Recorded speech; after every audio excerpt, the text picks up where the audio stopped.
Okay. My solo MMR right now is 5,500. I've been losing a shitload of games. I'm rusty.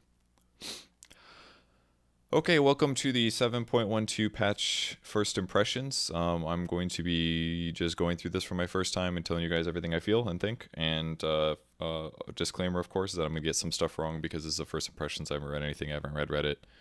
This is just me reading stuff. So let's get to it. General changes enabled Pangolier in Captain's mode. And neutral creep stack bounty increased. I actually like this stack bounty. I think this kind of 15% sounded good, but the numbers that it actually provided were pretty crappy. They were pretty low. But 20% is it gets better and better. Basically, it's pretty nice. Pangolier in Captain's mode I think is going to be really interesting. I think right now Pangolier as a hero is pretty strong. I think he's genuinely very strong. He was definitely the more overpowered of the two between Dark Willow and him in Midas mode. Dark Willow is basically not touched. Dark Willow is also good, but I don't think she's necessarily super OP. And in fact, if we take a small tangent here, what was Dream League was the last major tournament. Let's take a look at the match details. All right, I don't know why this is said best of 5, but did we even get? I guess I won't show banned picks here, but the fact that let's just like click through a couple of these and see if there's any Dark Willow picks. This may mean that she's always banned first phase, but the fact that there are exactly 0 Dark Willows in any of these games, I think is telling of Dark Willow's stature. There she is one game. Here she is another game. Okay, so she did get some play. Certainly got some play, but the fact that she's not in every game is either she is first round banned, and just to check really quick, I'm just going to go to Dotabuff. Esports, leagues. Where you at, Dream League? Dream League, there we are. Corsair Dream League. And if I open up some of these games, let's see if she was banned. She was not banned in that game. In this game, she was not banned. In this game, she was not banned. So it kind of seems like she's situationally good. Some teams really like her, other teams maybe ignore her, but I think it's safe to say that she is not ultra OP, or at least teams are not quite ready. I know some players think she's ultra OP, but some teams played her, some teams ignored her. Yeah, that's kind of that was kind of my impression as well. I think Pangolier is going to be a different story. I think Pangolier is way stronger in terms of what he impacts in teamfights, but that said, he has some really hard counters, namely ensnares, either from Naga Ensnare or the other one being, what is it? God, these lights are actually really hurting my eyes today. Naga Ensnare, Doom can get an ensnare, Creep can get a Helm the Dominator with an ensnare, because if he's using his ultimate and you ensnare him, his ultimate ends. So there's a lot of ways to counter it. So we'll see. Clarity mana regen has been reduced. This is no surprise at all. Clarity this is probably the most called for buff that's happened. I mean, I haven't read the rest of the patch and all, but clarities have been hella called for nerf clarities, because all pro players abuse the shit out of clarities in between the laning stage and between the late game especially. Because in late game, 3 mana regen, or 3.2 times your int would give you a lot of mana. It would allow you not to have to go back to base as often. So clarity getting nerfed is no big surprise. It's not a super huge amount, but it's what 2/5 of a Ring of Basilius, or of a Sage's Mask. So we'll see. Heart of Tarrasque gets its strength buffed, so that means it now gives even more health. So if we do the calculator math on this, used to give 40 times 10 plus, no, that's not right. I'm sorry. Every 10 is 200. It's 200 times 4. Or really, 45 times 20 is the right number. So 900 plus 500. So it used to give 1400 HP. Now it gives an extra 100. So now it gives you 1500 HP. Heart of Tarrasque is 1500 HP. I think this is kind of nice and needed because the item is so rarely purchased. If heroes that buy Heart are, and this is not even, it used to be that Heart was always purchased on heroes like Bristleback. But now Bristle doesn't even necessarily buy it. He'll buy like Solar Crest instead, Crimson Guard. CK, Heart is very good on CK, but CK hasn't really felt very good, so maybe we're not seeing it as a big priority. You'll see it on sometimes heroes like Razor. Sometimes needs just a stupid amount of HP, or Viper.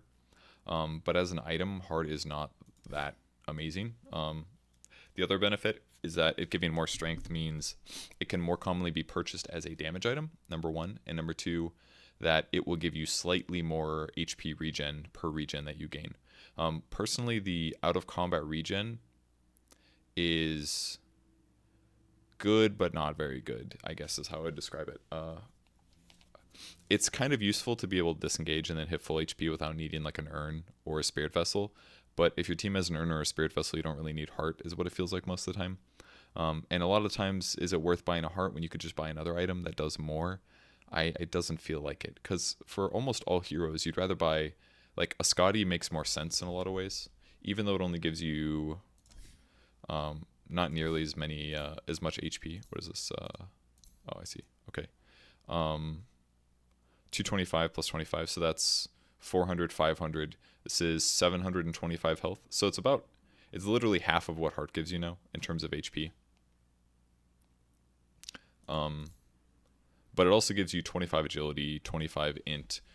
It gives you a lot more stuff than just raw HP. So in a lot of ways, Heart is just not very good. One item Heart is really good against is against like a Tinker who goes Dagon E-Blade builds. That can really help because it forces him to do a lot more rotations to kill you. But as a whole, people just don't really buy Heart anymore. So that item is certainly underpicked. It's been a long time since I saw somebody buy a Heart. Thinking about it in a pro game, nobody ever buys Heart anymore. Pretty much never. Nobody buys a Heart, which is kind of sad, I guess.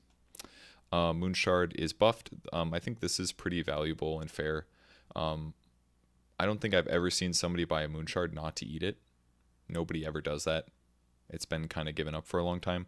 The whole night vision at night thing is fine. Yes, you can buy in the late game. That's all good for your 7th item, but nobody's going to buy 2 Hyperstones and be like, man, I really wanted that 120 attack speed. Because the silly part is that it only gives you 10 more attack speed anyways. Each Hyperstone is 55 attack speed. So on a hero, you don't usually just want all of this attack speed bonus. So it being buffed, I think, is a nice and necessary thing, because just nobody ever buys it solely for itself, other than to eat it. The 300 bonus night vision is kind of cool and all, and maybe there's some play there, but I think encouraging people with raw attack speed is the better way to encourage people to buy this item. So I think this is good. Nullifier projectile speed decreased. I'm fairly happy about this. I think Nullifier, I was wrong saying that Nullifier wasn't valuable, especially because the item basically didn't get any changes at all, I'm pretty sure. I don't think it's been buffed at all. It's just been sitting there, if I'm not mistaken. But it's been nerfed here finally, which I think is fine, because in ultra late game situations, Nullifier is pretty much one of the most valuable ways to control the game. In super high level pro games, it all comes down to kind of initiation and being able to close out games. And because there's things like Refresher Shard and cheeses and stuff like that, it's easier to close out games. So against all of these, and there's so many like really good late game items that are in the game, like Nullifier and Bloodthorn together obviously are very good, and things like Aeon Disc, it's starting to become very difficult to kill somebody. So you need an item like Nullifier to help you kill somebody. But the problem is then people will just buy these like help you kill items. So Nullifier having a much slower projectile speed is actually really tough to use it from range. I don't know if this is going to matter very much, because most of the time people rely on things like blink daggers to get in there. But the projectile should be dodgeable. In fact, I think I would like to test this out. Where's my homie?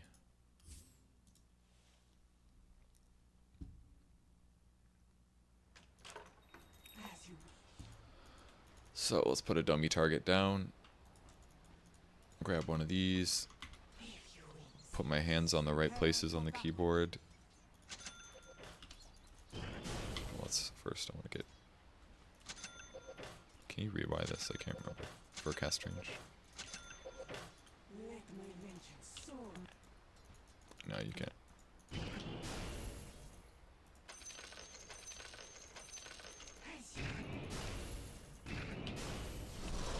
Oh, that's really bad now. I think it used to be the same speed as Magic Missile, I'm pretty sure. Which was still very dodgeable.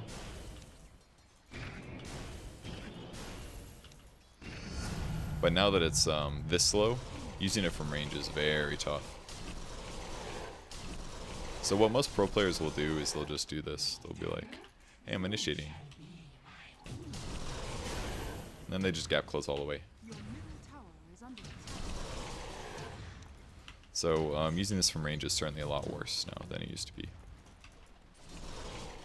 Here's that this is good on, like, Weaver can be really good, because then you just use a Sakuchi to gap close to cast it. But if you're paying attention, you have a lot more time to Yule's dodge it, which I think is good. Because there's a lot of times it felt, if the player was competent at all, it felt kind of undodgeable to me. Against pro players, maybe they don't feel the same, but this is kind of like when E-Blade used to hit instantly on Morphling, as did Adaptive Strike, so it was very, very hard to dodge, but now that there's a projectile, at least if you have a Glimmer Cape, or a Manta, or Blink Dagger, or Yule Scepter, you have bigger timing. I think this is definitely needed. Leave the item as is, make the projectile a little bit harder to dodge, because the active can be really good if you combo with the right things. Refresher or Mana Regeneration buffed. I actually like this a lot. Refresher as an item has kind of fallen to the wayside a little in terms of the fact that it's first of all, it's completely overshadowed by Refresher Shard in the first place. If you do want 2 ultimates, the easiest way is just to kill Roshan the 3rd time. And this is still purchased sometimes by heroes like Enigmas, but that's more like the 3rd luxury item. Tidehunter is definitely still buy Refresher sometimes, but there's not a lot of other heroes that rush it.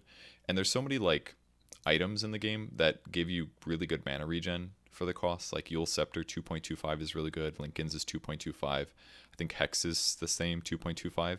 So if Refresher Orb, which is literally just combined with like items that give you mana regen essentially. If Refresher Orb only gives you 3 mana regen, which is barely better than these other items that give 2.25, it feels kind of silly. So I like that it gives 5 mana regen, at least in that way. You could actually compare it in some ways to like Bloodstones in terms of mana regen output. How much do these get? 0.35 per charge. It starts with 14 charges. Let's do some math quick. 14 times 0.35 equals 4.9 plus 2. So a Bloodstone at base gives you 6.9 mana regen right now. And this gives you, Refresher Orb gives you 5 mana regen. Not saying that obviously you should replace Bloodstone for Refresher, but you can look at it in that way. And that if you're playing a hero that actually has a lot of spell or a lot of mana costs, Refresher Orb is now much, much better. And for Slacks, this is a big benefit because he tries to buy Ags Refresher on every hero. And that means that even if he buys it on a hero he shouldn't, or if he doesn't have the right itemization, missing like a wand or Arcane Boots or something, he's going to have so much mana regen pumping out of the Refresher Orb now that I think it'll make the item feel less painful to use because it does cost 375. So I think this is a really nice buff to the item that makes it more practical, I guess. I bought this item last night when I played Razor. We were stomping, so it didn't really matter, but it was really nice to have 11 HP regen in a late game situation when I was kind of weak on HP regen. 11 HP is a stupid amount, but the item doesn't give you any other benefits, just regen. So it's kind of a nice thing to fill your inventory with in the ultra late game, even if you're against mana drain or stuff like that. Love this change. This is very cool. More mana regen options that are just beefy mana regen that aren't Bloodstone, I think certainly needed, because there's a lot of like transition items, drums and Aquilas and Yule Scepters and Lincoln Spheres, but there's not like one item that just gives you a shitload late game that isn't a Bloodstone. So super happy with this change. Satanic duration increase by 0.5 seconds. Satanic has also been a pretty crappy item for, I don't know if I should say it's a crappy item, but it's not been purchased much at all. Players much prefer to just rely on having Black King bars and Lincoln Spheres and stuff. They're just better defensively, whereas like Satanic, oftentimes you're going to be locked down anyways. But Satanic is still very good. I think the base stats are certainly really good right now. 25 strength and plus 50 damage. Any hero you buy that on 50 damage is going to be useful because obviously you lifesteal using Satanic. On strength heroes, obviously it's better. It does 75, but the item is not bad stat-wise. The problem is probably that it's very expensive. 5,500 for this item is really expensive, but if you use it correctly, you don't die. So, I mean, it's valuable. With that said, there's a lot of ways to counter Satanic. Yules your opponents. Halberd is really, really good against it. Ghost Scepters, like it's in some ways Satanic there's a lot of ways to deal with things like lifesteal lately. So there's a lot of items also that lock down your opponent and stun them. So in a lot of ways, Satanic is kind of crappy right now. Spirit Vessel fucked over Satanic. That's a good point too.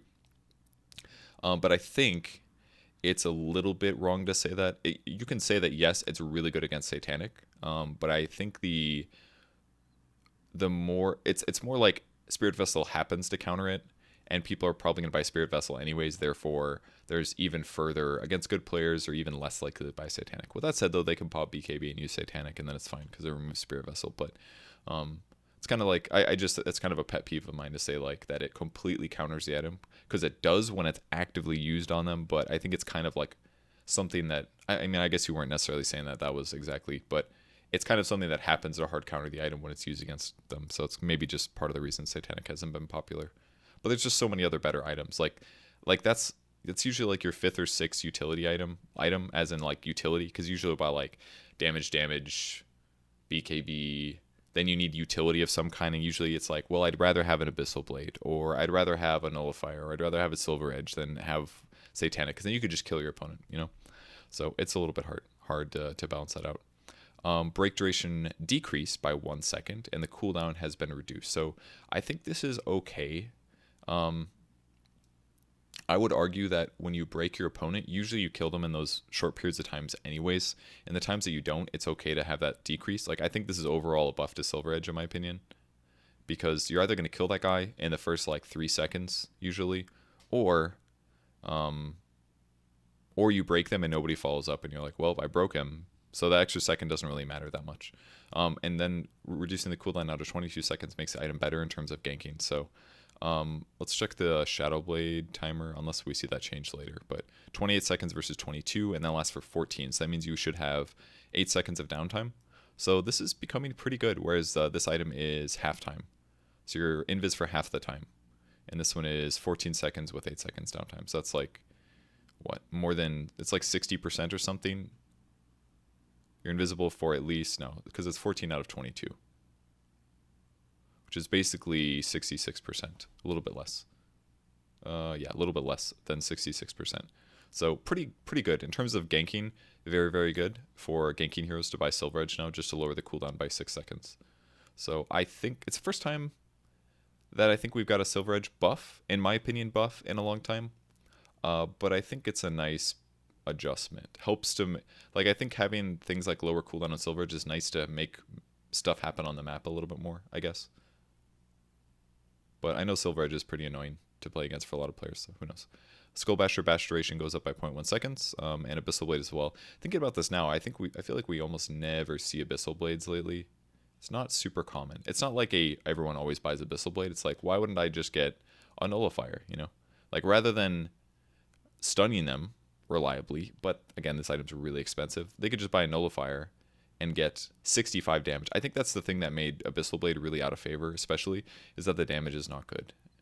It is a 25% chance to deal 100 bonus magical damage, so it basically does 25 magic damage per hit on average. That's assuming it's not on cooldown, which it will be on cooldown, so technically it's less than 25 magic damage per attack, unless you're a strength hero, then it does more. So that's some terrible damage, and Abyssal does the same, unless you're a strength hero. So it's literally like a fancy Vanguard with a guaranteed stun and 25 damage. This is like a defensive enemy lockdown item is what this is. So Abyssal Blade is kind of crappy damage-wise. A lot of heroes are just going to prefer to get something like Nullifier and then maybe get a Bloodthorn or an Orchid afterwards so that they can just nullify Orchid.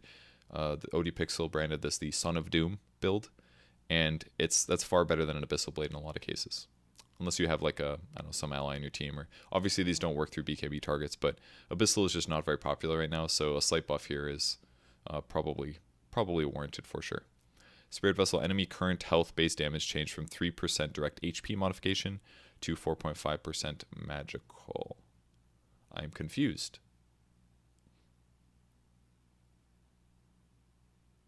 Was this doing pure damage before? Technically? What is this direct HP modification?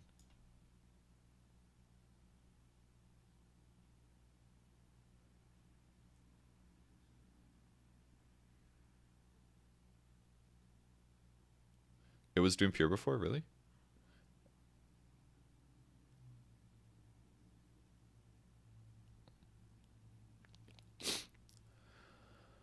It was HP removal. HP removal is pure damage that does not, well, I don't know the difference, I guess. HP, I remember the difference in the past between like HP removal, or it was one of them wouldn't be lethal is kind of how it would work. But Spirit Vessel does kill you, but also does damage itself. So maybe it would do, but offensively it only deal percentage. It removed 3% of your max health? Nah. I swear I got that confused.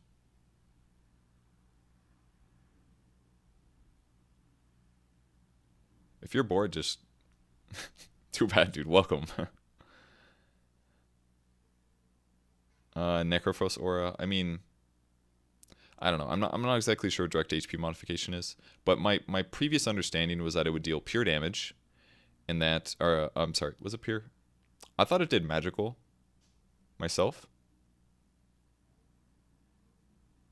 I could have sworn it was magical. Yeah, it wasn't ever max health. I remember getting that wrong when it came out. I thought it was really, really OP, but it was current health. Anyways, deals 4.5% magical, which means basically that you can build against this by buying something like a hood. That way the damage it deals is less.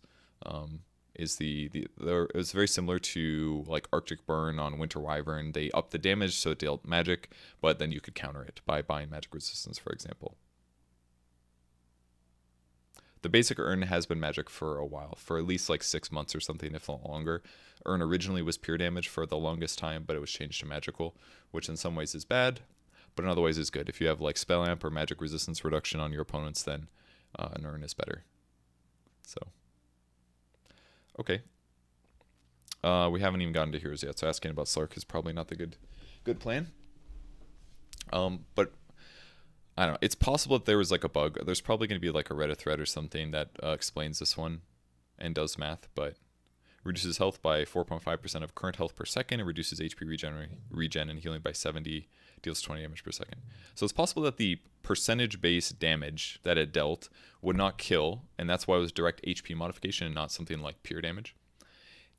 But it also does 20 damage per second, so it would lower you low enough with the percentage one, and then the 20 damage per second would kill you. That's possibly why it said direct HP modification. So maybe there's some moments, maybe not sure, but whatever, it does magical damage now. So it used to do pure, apparently. I did not realize that. Now it does magical. So that means Spirit Vessel against high HP int heroes is a little bit worse, is maybe one thing to point out, because now it is magic, and those heroes naturally have magic resistance built in, and they may also buy further magic resistance. So against heroes like Death Prophet, for example, this item is going to be worse now, for sure. Probably. I guess we still have to do the damage comparisons. I mean, it might deal more damage now. What would I suggest for someone to come back into the game if you've been away from Dota? I don't know, just go play games. You could play Overthrow, or like there's a lot of really new player friendly changes that have been added to the game. But just play unranked or play against bots. Like, dude, there's a party queue where you can play with other people against bots. Just do that if you wanna get back into it a little bit slowly. So if we do, let's say 4.5% magic damage is 4.5 damage. Let me add my calculator here so you can watch me make mistakes. All right, that's literally not working. We're gonna remove that here. Let's try this again. Okay, there we go. We got a calculator this time. So let's say we're doing 4.5 damage, and then we're going to multiply that by typical magic resistance. So it's really doing 3.375. So assuming 3% direct HP modification was pure previously, this is technically a damage buff against a regular hero. But because anti-heroes naturally have magic resistance, Spirit Vessel will be slightly worse against them. And there's also the potential of people building hoods. So this might be a slight buff, but if they're changing it, it's probably a nerf as a whole, is what they're assuming, because the item is very good right now. Maybe not very good, but definitely good. I think this probably will be a nerf in the long run, because people have magic resistance and stuff. Okay, we'll close that. We'll shut the calculator. Spirit Vessel is expensive, and you shouldn't generally buy this on cores, because the money you're putting into it is a Vit booster, a little bit of movement speed, and an expensive recipe. But if you're playing a support or other hero that ganks a lot, it can be very effective. It's a very good item, especially against really high HP heroes, or heroes that heal, or heroes that have cheeses, things like that. Spirit Vessel is very good against those. Anti-Mage Mana Void damage has been increased just at level 1 and level 2. So much better at level 1 than used to be. Anti-Mage as a hero has been almost virtually unpicked The only game that I can remember him being picked was the one that Liquid picked him against EG, and it was pretty much a perfect pick. EG pressured him. It was one of the replays I watched with Day9 last night. But they perfectly pressured him in lane. Maybe not perfectly, but extremely well pressured him in lane. And then he ended up being against a bunch of magic damage, and he just couldn't die. So he's kind of very situational right now, and there's just so many other heroes that can buy Battle Fury and make a lot happen with them. So Anti-Mage is not really a good hero right now, and there are a few reasons why. Mainly his early game is a little bit weak, as is his laning stage. So a buff to mana void damage is one way they're going to try to fix that. Arc Warden. I'd also like to point out that it's been a long time in patches since we saw skills get changed. I feel like the last couple patches have all been talent trees mostly, which ultimately won't solve everything, but maybe they wanted to break it up so it's a little bit easier to digest and slower over time. But it looks like we're going to see a lot of abilities and not talent tree changes this time. So mana void changed. Flux cooldown reduced from 18 to 16. It's a very long cooldown ability, but the reason is because you get 2 of them when you make your ultimate, your whatever thingy, the Spirit Double. Is that it, or am I thinking of something else? I'm not sure. But 16 seconds was pretty long, and the ability is pretty counterable if your opponents just walk with each other. So magnetic field AoE increased by a little bit. This may seem like a small number, but if we do pi r squared, let's just do some pi r squared, okay? You guys ready for math? So if you're trying to calculate the area of a 2-dimensional object, it's pi r squared. If you want a 3-dimensional object, you have to do the integrals again, and then your r is cubed. That's a math fact, damn it, because we're a 3rd dimension then. Anyways, I won't go into that because I haven't done that shit in like 10 years and I'm sloppy. But if we do pi r squared here to calculate this, 3.14159, that's all I know. That's pi. We're going to times it. Well, I screwed up actually because I should square r first. So 275, is this square? Is that real? 275 times 275. Okay, I think that was right. Times pi, 3.14159. All right, this is how many square units magnetic field would cover previously. That's a lot of units, 237,000. Now, all right, this is actually not radius. This is actually diameter. Is this diameter? No, this is not the area. Is this diameter or this is r?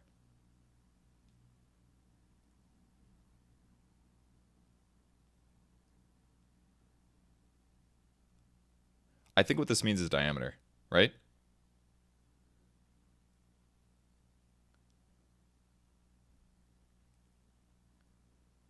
No, I feel like you guys are, yeah, this is the diameter. So you might think that this AoE means like how much square footage it covers. It does not, I don't think.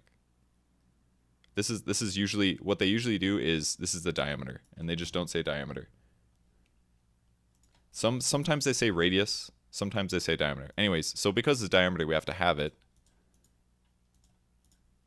All right. Then we're going to square that. And now we're going to multiply by pi. All right. We have 59,000 square units that magnetic field can cover previously. 59,000. And then we'll do 150 squared. Luckily, I can do 300 divided by 2 in my head. And now it's up to 70,000. What was it, 59? So it's a pretty big increase. It's radius according to the wiki. Shit. Let me think. I guess that makes sense. It's pretty big. Okay.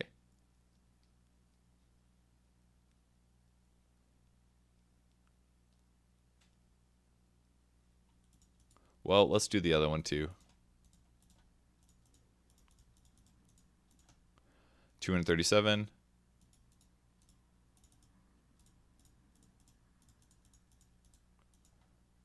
(237 to 282). So if this is R, it's way bigger. If it's D, it's still pretty significantly bigger. It's bigger. If you guys didn't get that, that's why I'm here. Oh shit, was my calculator? Oh, that's right. I closed my calculator. That's why it stopped working. Still work? Okay, cool. All right, so they're saying it's radius. You finally figured it out? I had that shit figured out, thank you. I just didn't know if this is radius or diameter. That's all. It's not exactly clear. It just says AoE because it's easier, right? Axe's Battle Hunger duration increased from 10 to 12. Slax is going to be really happy about this because he likes maxing Battle Hunger.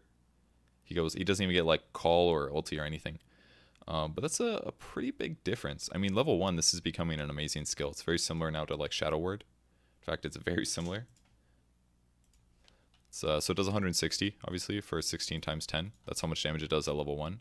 But now, 192 damage. Very good level 1 skill for harassing. So if you're trying to trade hits with a support, very good skill. And I think this is a smart way to buff Axe.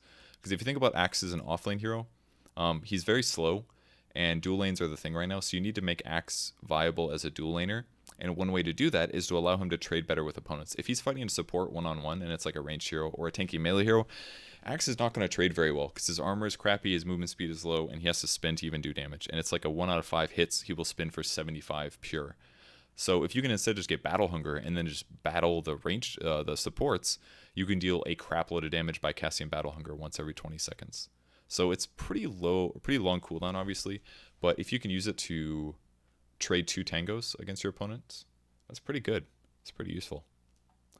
Bloodseeker's Thirst Linger bonus duration increased from 2 to 4. I actually really like that. The linger duration thing was kind of annoying. It's like if somebody's low on HP and you kill them, then you lose your bonus anyways. You kind of wanted to like keep the guy low while you kill the other guys in a lot of cases, or you kill the low guy and then everybody else is full HP and you're like, well, I'm gonna exit the battle now. But it lasting for 4 seconds now is pretty good. That's like enough time probably to get at least 1 kill after you kill the weak guy, most likely, or maybe 2 if you're really far ahead. So I think I really like this as a buff. It does take a while for the food coma to set in anyways, right? So this is probably more closer to reality here. Shrike and Toss mana cost increased to 150 at all levels. It's a pretty big bounty hunter nerf, actually. At least for the early levels, especially with Clarity's also being nerfed. A lot of bounties are, at least some bounties that I've seen, are skipping Arcanes and Pro Scene lately. They're going like Tranquils, Urn, Medallions, something like that maybe. And being able to skip Arcanes may be harder now. I mean, late game, it's no different, and you still are going to max Shrike and Toss pretty early, but pretty much before you're 7 or before you're level 8 on Bounty Hunter, it's going to be harder to cast Shrike and Tosses as much as you may like. And Bounty has been picked a decent amount recently. And I think this is also important because heroes like Riki suck right now, and there's no reason to pick Riki when you could pick Bounty Hunter. Chen Holy Persuasion can no longer target non-player allied creeps. So that means you can still use Holy Persuasion to send back your neutrals to the fountain, but you can no longer send back lane creeps, which probably needed to happen. And it's an easy way to nerf the hero without completely ruining him. The downside is that it's going to make Chen literally worthless until the 1 minute mark, which is kind of stupid, but it's also stupid that he can guarantee mess up the creep equilibrium in the offlane every single game he's in with absolutely no recourse. There's like no way that anybody can stop him sending those creeps back. Then the offlane pushes, then he grabs a creep, and then they go to dive a tower, is usually what they do. So this probably needed to change, and it's one that will barely affect the hero. It's literally one little trick at the start of the game that does affect the hero. It's a big buff, but when I say barely affect the hero, this is a big nerf to his play in the pro scene. But if you look at the hero outside of the context of the game, he's equally as strong as he was before, technically, which is what you want to do. You don't want to nerf them to make them less powerful. You just want to nerf them to make some of their tactics a little bit less bullshit and more able to be played against. Clinkz Strafe duration increased. I haven't seen Clinkz in a game in a long time. Actually, I played against one the other night, but that was about it. You can dodge 4 projectiles recently, and the duration goes from 3 to 3.5 seconds, which is good. It's a lot of bonus attack speed. The skill is actually very worth leveling. Before, the only thing that would increase would be the attack speed, I think, and maybe the duration or something, but now it's just you get attack speed increase and cooldown reductions. So this ability is becoming better and better. I wonder if it'd be worth it in some ways to go heavier into Strafe in the early game on Clinkz, perhaps. Because I think last couple times I played Clinkz, I did the same boring stuff, which was mostly level Skeleton Walk and my Searing Arrows. But, I mean, 60 attack speed bonus per level is a huge difference maker. I feel like, and lowering the cooldown down to 15 seconds is insane. Like, there's got to be some games where maxing Strafe second or going something like 1-2-2 and then Maxine Strafe. Maybe something like that makes sense. Because if you get the cooldown down to 15 seconds and the duration is 3.5, you can use Strafe all the time to dodge projectiles. Like, actually all the time. Surely that makes him a much more viable hero against ranged heroes or heroes that have range disables like a Sven or something like that. This seems... I think this is like... They're kind of being like, hey guys, you should really consider leveling this skill more. I'm sorry. Sorry about the calculator. Am I blocking literally all the info? Alright, you guys kind of saw most of the stuff. My bad. My bad. Crystal Maiden, yes! Base damage increased by 3. Crystal Maiden, she sucks. She definitely sucks. She's very slow. She has terrible base damage. In fact, if we go look at her stats here. Oops, that's my stats. Don't look at those. Look at this. She got a buff, and you can't even tell. She got 3 bonus damage just now. So she was doing 35 to 41 damage before. Now she does 38 to 44. She's still not going to be a mid hero. Pretty much guaranteed. But this is kind of needed. Because her ability to dual lane was so bad. Frostbite is an amazing skill. That's definitely the best thing about her. And that it does 150 damage with 1 skill point. But her base int is so crappy. She can't even cast 2 of those. Her base movement speed is awful. Her base armor is awful. Her base health is pretty bad. 520 is pretty much just about bottom of the barrel. She's slow. She does no damage. She has no armor. She has no mana pool. Or very little. But she has a baller-ass nuke. 1.5 seconds, that might as well be a stun in the early game. And it deals 150 damage. So basically all of her value is kind of centered around like Frostbite and Arcane Aura being really good early. Which kind of sucks because then it leads to stuff like this, where in a dual lane system, she's not going to be good because she can't contest a dual lane like many other ranged heroes can, or many other regular heroes, like Witch Doctor. Why would you pick CM when you could just pick Witch Doctor, Maledict your opponent, and right-click them like 6 times or something? So she's in a weird place. With that said, Arcane Aura is potentially good. The ally mana regen is alright. The self mana regen is slightly, I would say moderately buffed. I think what they're doing here, actually, is if you look at the scaling change, it's the same at late game, but it's much better early. You get a 30% better Arcane Aura with just 1 point, which I think is good. I think maybe what they realized perhaps was that when they changed Arcane Aura, in the past, it would give you a raw mana gain. It was something like, I don't know, 2. Something like that. It was like 2 mana per second or something to yourself, up to 8. So you get 2 mana per second, but now because it gave you one mana per second, then that would be multiplied by how much int you have, but she had no int early, so her int gain was actually, or her actual mana gain early game was still not very good. So she couldn't actually cast Frostbites that much. But now that it's a bigger bonus for a single skill point, you could maybe justify getting 1 point in Arcane Aura early and maybe going more damage skills, perhaps, is maybe something. Like, in fact, if I look at Arcane Aura right now, I actually don't feel like this ability is that great to max out personally, because every additional point only gives 0.2 mana extra to your allies on the game, which isn't very much. The mana to yourself is better, but we're only looking at, what, 0.9 per level now, basically? 0.9 per level extra mana to yourself and 0.2 to your allies. That's okay, but it's not amazing. It's pretty good. But in some ways, you might prefer instead to justify more points in Frostbite. Frostbite doesn't... Okay, it costs 5 more mana per usage. And Crystal Nova is 20 each. But maybe it's better to go like 0-2-1, for example, rather than 0-1-2 or something like that. Or to go 1-1-1 rather than 0-1-2 or something like that. Because once you get into 2 nukes, she becomes a lot more valuable generally. It's kind of how it works out. So maybe there's some potential for her being a little bit better. And I'll certainly try playing her, but I think these buffs are very small, and it would have to be like a situational place where CM does work in the lane, kind of, and can transition. Darkseer getting the biggest of big buffs. Remember, guys, this is Radius. There's no way. That's so big. Oh, look at all these buffs, dude. Okay, that's literally the whole screen a second time. All right. AoE is increased. It is much better at level 1, basically. Level 1 vacuum isn't shit, is what this is telling us. The cooldown is massively rescaled, so that the cooldown is massive at level 1. This is a way to balance it, in that it... Does this still stun? I can't remember these days. I feel like it doesn't anymore. It used to stun a long time ago. back in Dota 1. And probably in Dota 2 for a while too. So basically, they make the range, the AoE really good now because they used to suck, but they make the cooldown massive. It's basically like Glimpse now. But as you level it up, the cooldown goes down. So that's kind of what you're justifying for. The cast range is rescaled to be better as you're leveled up as well.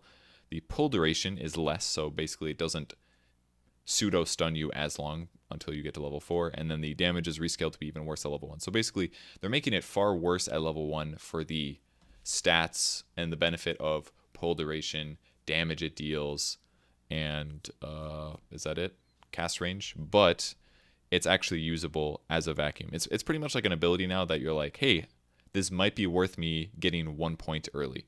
Because what if you have a Witch Doctor? Just vacuum 2 heroes together with 1 point of vacuum, and then they get perma-stunned. Something like that is kind of cool. So I think this is a really nice buff to the hero that helps him be useful outside of just, I'm going to Ion Shell creeps and Surge and run away from danger. Because his other, like Wall of Replica, this is the best reason why, is because to use Wall of Replica well at all, and we'll read this first, width increased and incoming illusion damage reduced. So illusions die, they die less easily, and the width is so long now, is probably super, super wide. 1300 is massive. In fact, let's go demo the hero. I want to see what it looks like. So the problem with the hero basically is that without a well-leveled vacuum and Wall of Replica, your vacuum kind of sucks anyways. So I don't want to level up too much. Let's go to like level 8. So early game, you're definitely going to go like Ion Shell, Surge, Ion Shell. Then you're probably going to want Surge again because level 2 Surge is significantly better, 50% better. Here's level 5. Now I'm at level 6. Let's say I justify getting, I don't know, let's say Vacuum. And level 8 or 7 here, we'll get Ion Shell, and like level 6, let's say we got Vacuum, level 7 we got Ion Shell, and now we get Wall of Replica. I'm a level 8 hero, and actually I can actually do my stuff now. Like this is more than good for the Vacuum, and this is about our range. So we're basically looking at, it's a 400 radius, and the cast range is 450. So it can cast like slightly outside of the cast range basically. So now I can actually do a, here's an enemy. Now I can actually be early into the game, and actually I can justify 2 skill points to get Vacuum and Wall of Replica because it's going to be worth it.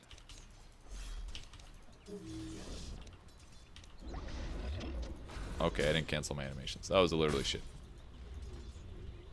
Refresh.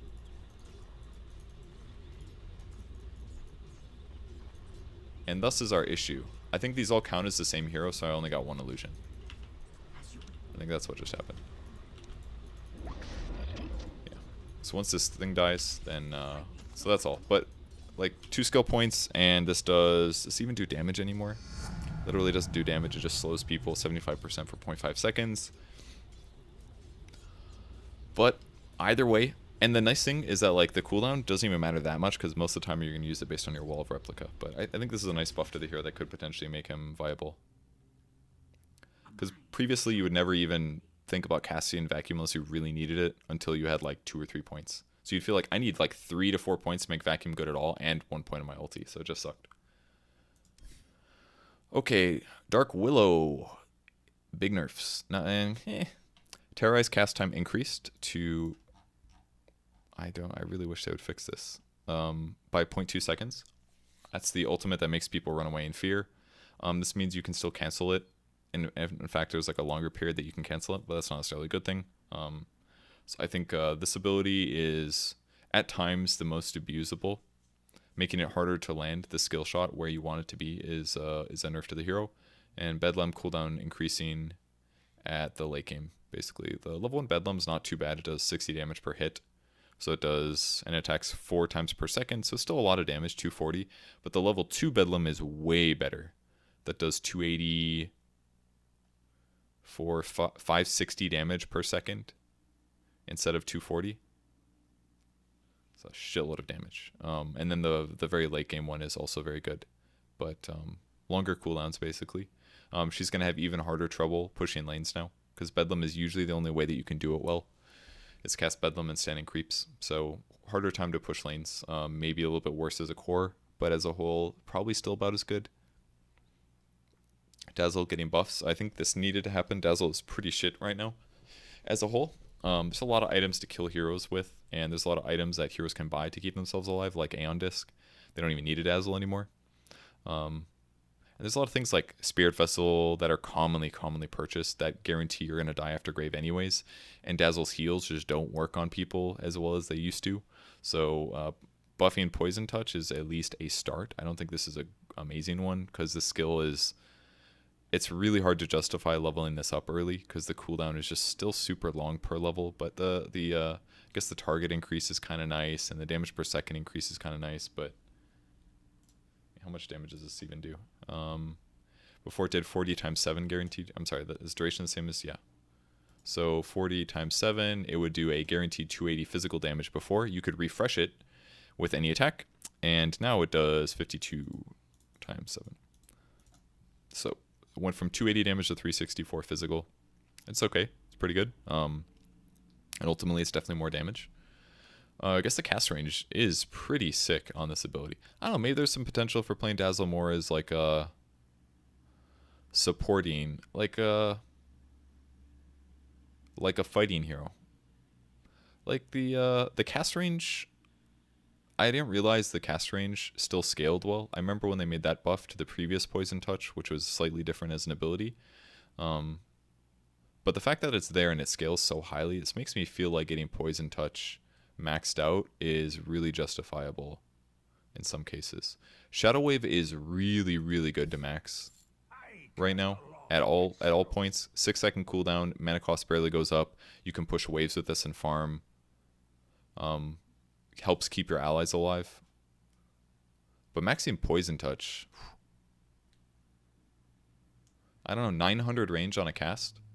That's pretty beneficial for physical damage, and you can have allies follow up. I don't know, I'll have to try that out in a pub game.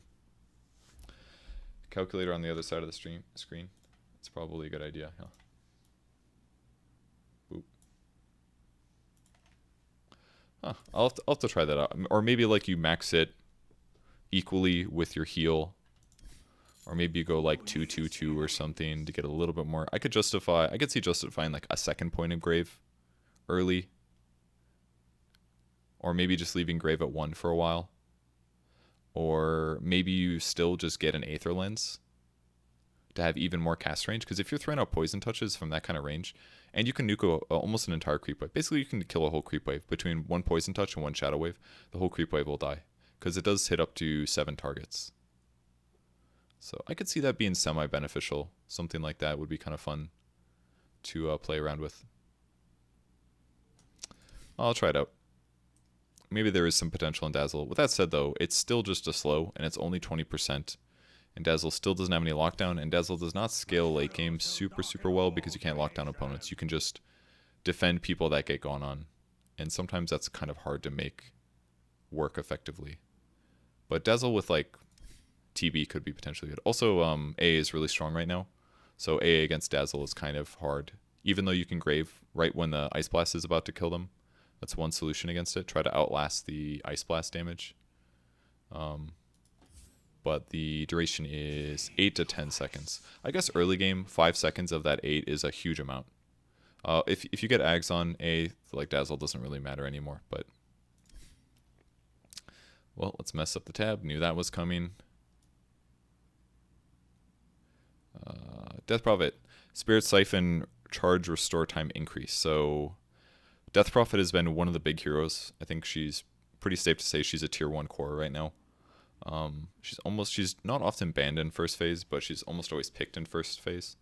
Spirit Siphon will recharge much slower in the early game, so she will be worse at laning essentially, and Silence mana cost will also increase. I don't think this is a huge nerf here, but it will matter in some parts mid-game, because Death Prophets generally don't buy that many mana regen items. They'll buy like Yules, sometimes Drum, they'll usually get a Wand, and they'll get like a Solar Crest usually, but they don't really buy much past that. So maybe this will add up and make it harder for Death Prophets in the mid-game to have mana. But yeah, worse laning, fine late game, slightly worse mid game mana wise, slightly, tiniest bit.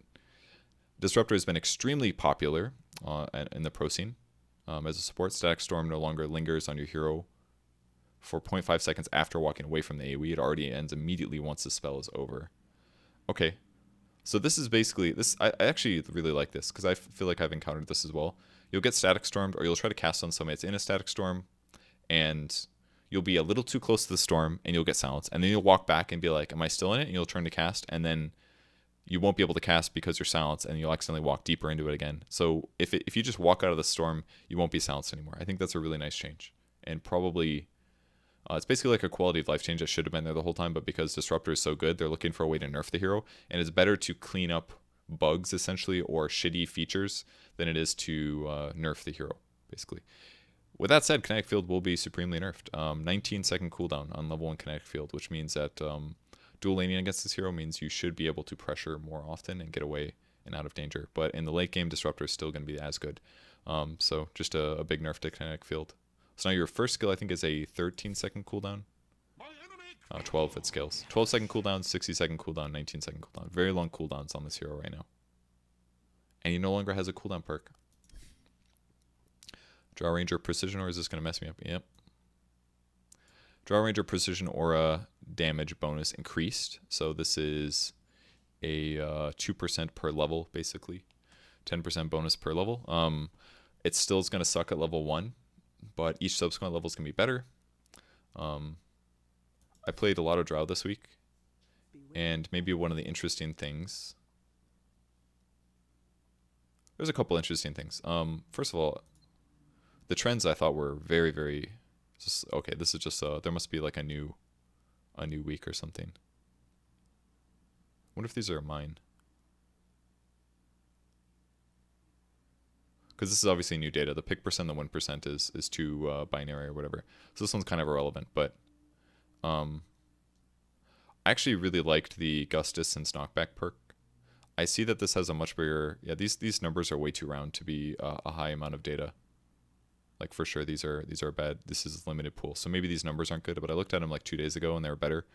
But I kind of like the Gustus and Knockback one, because it's not just like that's how far they're pushed. It also means that that's the range that you can cast the ability. So it increases your cast range by a shitload. Okay, I'll just show you guys. So it's kind of nice because I found that if somebody's up close to me, that perk is helpful but not needed. But if somebody's far away, like if I have somebody that's... Let's take like a normal early Drow build, something like this. Obviously I would have like an Aquila, but put an enemy here. Let's level him up a bunch so he's less likely to die. And then we'll level up to like 15. Obviously that will be maxed, this will be maxed. Get some, we'll say, let's get movement speed. Alright, before I get that, we get this. Okay, cool. So, here's my attack range. Is that accurate with Dragon Legs? Okay, so there's my attack range. Here's my attack range. Here's my gust distance. I can like barely catch him with this right now. So if I'm like attacking people from really far away, the initiation range is pretty much like 600 usually. Usually when you get about this close, people are going to cast spells on you. So if my silence is just barely past that, it's kind of hard for me when I want to keep them at full range. It's kind of hard for me to silence them and also attack them fully. When in some ways like this perk is really good because then your cast range becomes fucking huge. So now if they're about to initiate, I can now just silence people. It's actually pretty good. I think that perk is a little undervalued. 25 attack speed is also super good on Drow for obvious reasons because it increases your farm speed and all that stuff. But man, this gust range is potentially very good. And I think both of the games I played Drow, I went gust silence duration. I think one game I did it with the gust distance knockback, and I think the heroes I was against, it wasn't really that useful. Or it was like we were winning too hard, so it didn't matter. And the other game, I didn't get the gust distance knockback, and then it just sucked. Because it's like, I don't really need the extra silence duration if I'm always fighting people this close. I'm more worried about dying and being able to damage fully. So, my point being, I don't remember what my point was, to be honest, right now. Was I talking about gust? Let's go find out.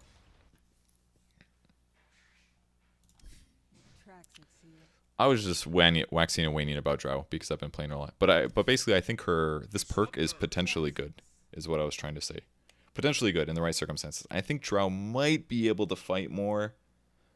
Might be able to fight more in pro games than people usually do, but she's also pressurable in lane, and she's pressurable if you have the right hero. So I think there's maybe some potential. I think she's been getting buffed routinely in hard carry ways that make her potentially good as a hero, but she's still very vulnerable if people know how to play against her, is kind of the issue. So, and I'm not quite sold on either of these perks being good. I think both of them are actually quite good. And this one, I think both times I went Gust Silence Duration. Like I said, if you go Gustus and Knockback, I think this one is better. If it's the right game, if there's a lot of silence things to stop, basically. But otherwise, marksmanship agility is obviously better. And then this one's pretty tough. The cooldown is really good.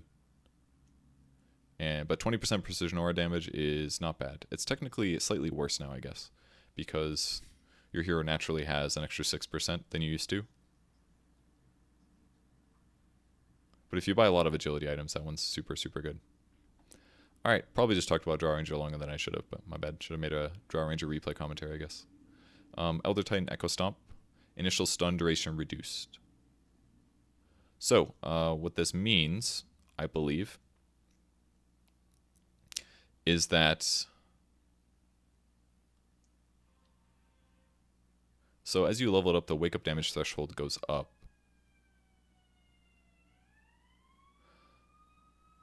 I have some confusion about the wake up damage threshold and how that works. It seems to me like the Echo Stomp initial stun duration, in what ways does that tie to the wake up damage threshold?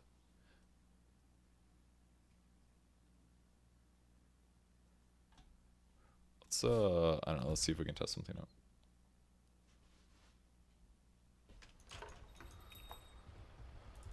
Let's level up to level 7 and create Hero Wind Ranger. Prepare for battle.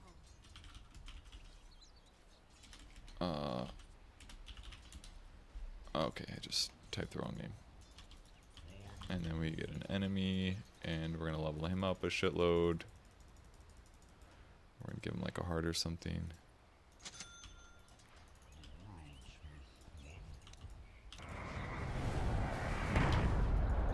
Alright, the issue is that he's going to be stunned for so little.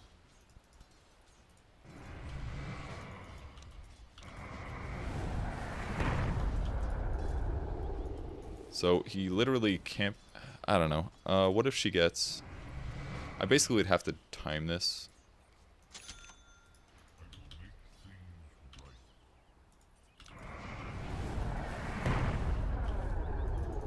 Let's try this one more time, see if I can get the timing better.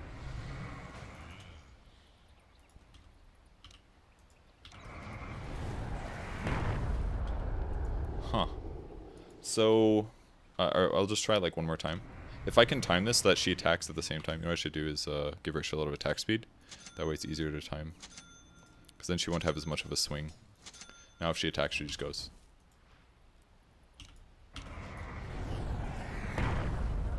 So it's still broke instantly.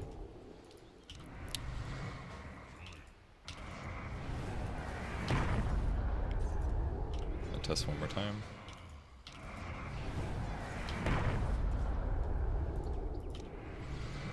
Guess I don't need to refresh, huh?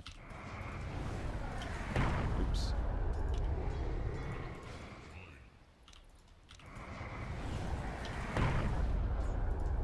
Not sure if that hit before or not. So, I don't know, I feel like... I don't know if that timed or not. I mean, there's a damage threshold. I was just thinking that maybe it does something like... For that first 0.2 seconds, they can't be waking up no matter what, was my guess. Because what's the initial stun duration? Does that mean that you're always stunned?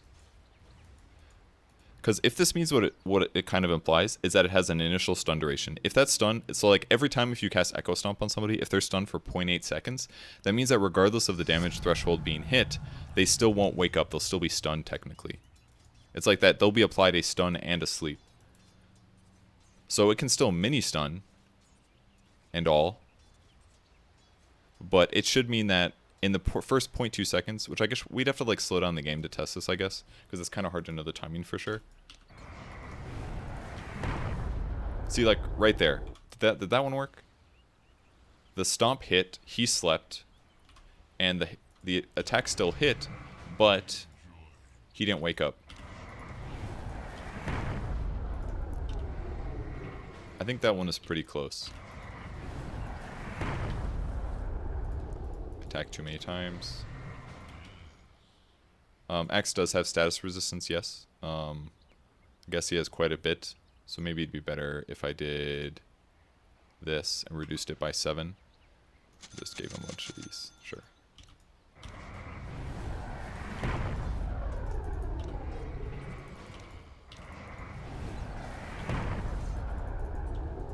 I can also move him closer.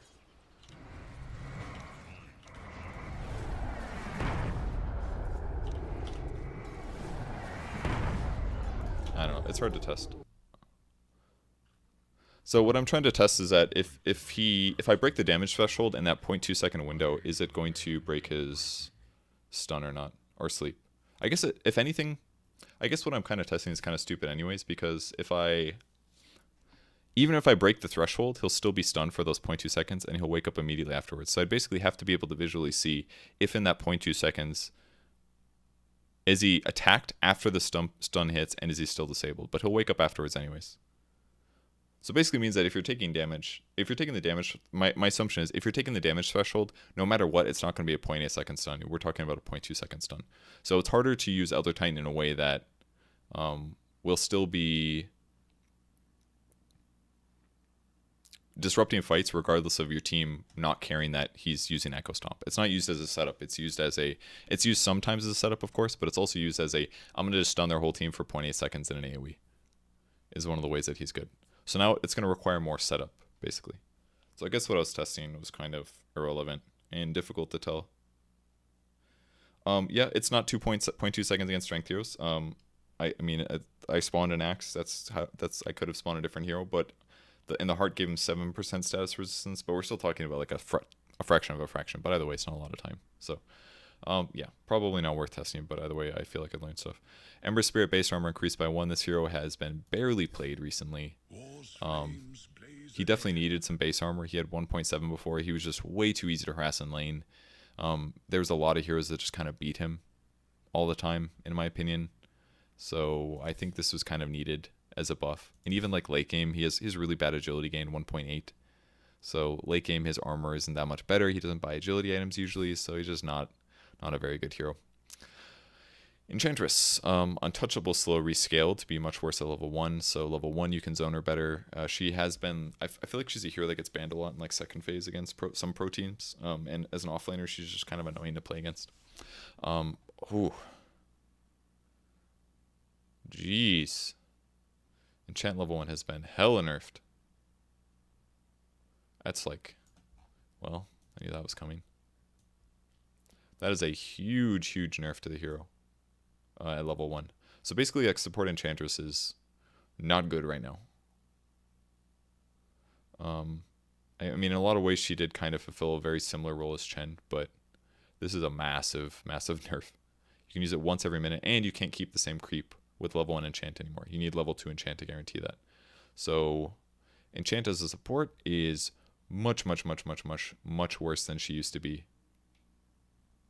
But Enchant is better as a slow offensively. So I guess if you're playing off lane, like she just got hella nerfed in terms of off lane, but it's also hurt Enchant support, which is kind of unfortunate. But I feel like she really got nerfed here.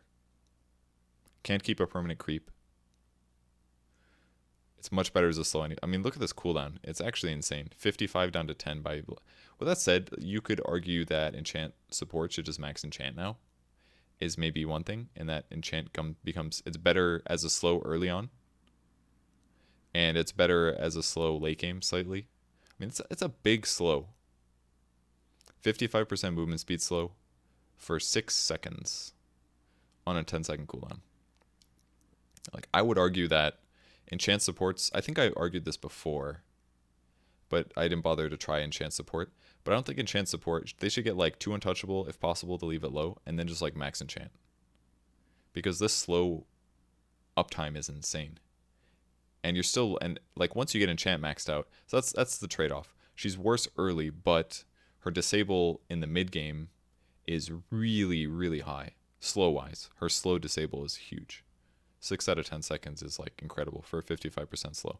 That said, people are going to have BKBs and Manta Styles and other dispels, so but maybe it's beneficial. On impetus damage or mana cost has been rescaled, so it is Much better at level 1 impetus, but it is slightly worse late game, but much better early game. So, is she worse as an offlane right now?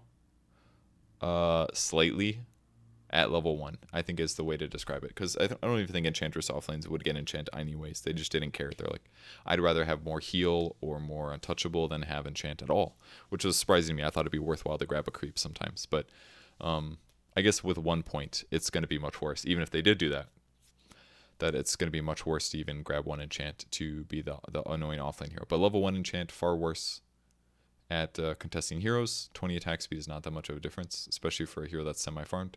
And then, but once she hits 6, she's better. So this is maybe one way to make the hero less obnoxious, is that impetus mana cost is more reasonable. Okay, Gyrocopter flat cannon cooldown increased. Kind of needed to happen, especially with his perk that gives him +3 flex. I think there was a day when flat cannon was like 20 seconds or less. I don't remember though. It was a long time ago.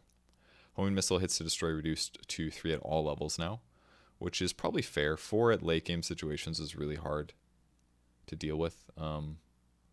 And once you get 3 homing missiles with the 25 perk, there's just missiles everywhere. It's definitely hard to clean those up before they hit you. You kind of have to attack them when they're on the ground, and there's not usually time to do that. So I think this is fine.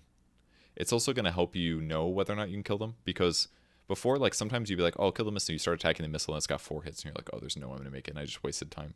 But now that everybody knows it's always 3, you can always make a decision, do I have enough time to do this? I think that's a nice continuity change that will still make the missile valuable, but also allow you to play around it better. Good stuff.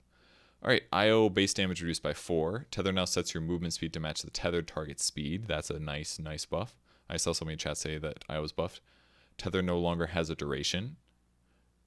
Okay, tether movement speed rescaled, so it's worse at level 1. And the regen sharing rescaled to be less if you are not leveling it up.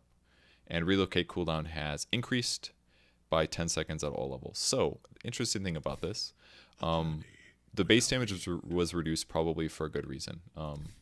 This tether now sets your movement speed to match the tether target. This is very cool for a lot of reasons. Number one, you don't really technically have to buy boots anymore. Because now the guy you're tethered to is just damn it going to run fast. You're going to run as fast as him. So if you do IO with other fast heroes, even like a Bloodseeker, for example, it basically gives you more options. You can now tether to heroes that are just fast, Lycan, or Spirit Breaker's not a good example. I don't know, people with S and Ys, Gyros, etc. You become fast, they become fast. You don't have to worry about tether breaking. It no longer has a duration, which means that if you're tethered to somebody, you are tethered. You can literally tether somebody, use a move command on them, and they will never get away from you unless they are forced, use a movement skill, blink dagger, etc. Because it's not going to run out. So this is just smart because it makes the hero easier to play as well. You don't have to worry about like, oh man, tether ran out, shoot, my relocate failed. Oh man, I'm not fast enough, they're faster than me, so tether broke, and now I can't heal them for 8 seconds while I wait for tether to come off cooldown. Well, okay, that's still going to happen because tether doesn't have a duration, but it still has a cooldown. So, but it's easier to keep tethered to somebody if you're paying attention, and tether doesn't run out. So if tether runs out, so let's say I'm tethered to somebody and he pops a BKB and then tether runs out and then I need to retether him. You can't do that anymore. Is one really annoying thing about it. So now if they use BKB, as long as you stay close to them, you're good on IO, which I think is a nice change. But to offset all of these things, lower damage, which means that even though you're faster now, if you tether to somebody that has boots at level 1 and you don't have boots, it doesn't matter because you now have boots technically. Lowering the base damage is needed because IO making somebody else faster and getting his movement speed and being able to right click at regular damage would have been way too OP. So reduces damage, make the tether slower at level 1. I think this is another quality of life change to IO that is very good. You don't have to worry about the BKB stuff as long as you're playing well. And a slight nerf to relocate as well to offset some of these changes. And ultimately, tether will become the same movement speed late game, but again, tether was always the last ability to be max. So maybe that'll change now because of the regen sharing rescaling. It's gonna, but this is a pretty big nerf, I would say, in early game stuff. And IO's ability to battle early, this is pretty big. It's like what, 20% less healing early game from the regen sharing aspect. So kind of costly to early game IO, but it gives you more IO combos that are kind of cool. It could potentially allow IO to build different items now because you can just combo off of somebody else being fast, buying damage. Like if somebody else buys movement speed items, now you can just be like, well, I'm gonna buy damage items. Maybe that works. Maybe it doesn't. What's his damage attack perk? That's at 20. Attack tethered allies target. With that said, I don't think IOs ever hit 20 even. I rarely see them hit 15. 25, I don't think I've ever seen an IO hit even close to 25. Does that even happen? Like if we go to trends, I bet I guess there is some data here. Tether stun 0%. It's like 1 out of 8 games or something. Maybe less. But why would you not get the health rate? Like 57%? It's not surprising at all. I mean, it's a 0 technically, but so the number is obviously misleading because this is like one time someone was like, I'm going to get tether stuns. This could win us the game. And it was not useful. These also look like roundish numbers. This was like 11 games were played or something like that. And one of the times they won on the GPM one, for example.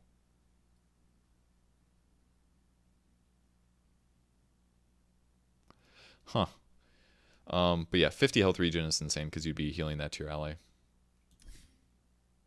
So interesting changes. Kind of makes me desire to play IO more, I guess. You don't have to buy boots, you can buy other stuff, but maybe the healing is not the only way to play the hero. But obviously it's the way it's been abused, so that way it's been nerfed a lot.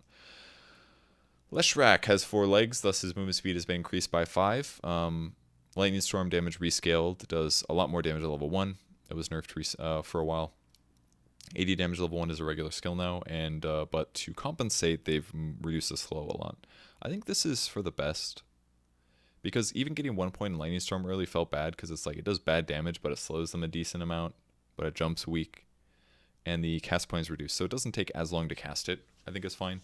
It's just that if you're trying to do a Lightning Storm into a stun, it's much harder now. You need like a couple points to cast the stun, so you need like at least like 2 or 3 points on Lightning Storm now to do a Lightning Storm and a stun. I think that's fine though.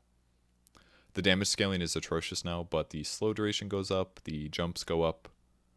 4, 6, 8, 10. It's okay. I think this is fine. It'll help Lightning Storm be more viable as a skill to get in the early game. Because right now, doing anything other than like stun edict, I think is a big mistake. Because the damage scales so bad. I mean, it scales worse now, but the level 1 Lightning Storm was so bad. 75 mana for 50 damage and jumps 4 times. Like, why? Why would you even get that? You might as well just attack rather than cast Lightning Storm. It just didn't even feel good. So, like Split Earth, Diabolic Edict, max those out, get Pulse Nova, then get Lightning Storm later to like catch up. I think this is a better way to give alternate skill build possibilities on the hero. Lich, sacrifice mana conversion increased. I am actually very happy with this. I think Lich is a very situational pick right now. Sometimes seen him in programs and it kind of made sense. But the level 1 sacrifice just sucked. The amount of mana it gave you was terrible. Now level 1 sacrifice gives you as much mana more mana than level 2 sacrifice did previously. So now you can actually feel justified sacrificing range creeps every time. But whereas before it'd be like, oh, I got 70 mana back or something, but it still cost you 25. It sucked. So in some ways you could argue that you don't have to get as much sacrifice. You don't have to get 2 points in sacrifice for the mana portion. You could go like 2-0-1. If you actually want to fight on Lich, you can now. By going 2-0-1. I think that's how you should think about this. If you want to be a dual lane Lich, you want to actually fight people and not just sit back and be like, I'm going to cast the level 1 Frost Nova, and I'm going to sacrifice range creeps and right click, and that's it. But now you can be like, I'm going to fight people, and I'm going to cast Frost Blast all the time, and I'm going to just sacrifice melee creeps, and then just kill my opponents. That's actually an option now. I would still probably go 2-0-2, obviously. And some games I'm probably still going to get, if it's like a hard lane, I would still probably get 2 sacrificed by 3, but I think this gives build a variety of possibilities for Lich here.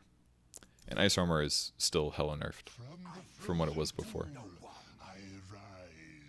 8% move and attack speed slow is pretty low. That's like what? That's like worse than an Orb of Venom. Orb of Venom is 12% movement speed. It doesn't do attack, obviously. Lifestealer Open Wounds has been nerfed for late game Lifestealer. 140 at all levels. This is kind of back to what it used to be a long time ago. I think this was a buff that put it to scaling. Basically, Lifestealer is very good right now. Maybe not very good, but good. I would say. Strong. Situationally very good. The Radiance build works out well. Lifestealers do not buy a lot of mana regen lately. They'll, at most, they'll go like Solar Crest, and that'll give them some mana regen. So this will definitely hurt Lifestealers in late game situations and make it so they might run out of mana for Rage, for example. He'll be less effective against mana drainers, is definitely a certain certainty. And I would also say that like super late game Lifestealer, things like the +2 Rage duration, it's like you've got like an 8 out of 16 second cooldown on BKB. It's so hard. So hard. No way. Seriously? That's a higher win rate. Probably just selective picking. Is that like when they're owning so bad they don't even need Rage? I'm just surprised that's a higher win rate. I'm really surprised this has a higher win rate, actually. It's kind of surprising to me. But it would double the heal that you're getting from Open Wounds attacks. Maybe people are underselling this perk right here. All of Lifestealer's perks are really good right now, I feel. Very good as a whole. What is it like down here? I don't care. But yeah, the Open Wounds Lifesteal one. It looks so bad on paper. I was like, I don't want that. But it's pretty good. I think if it said something like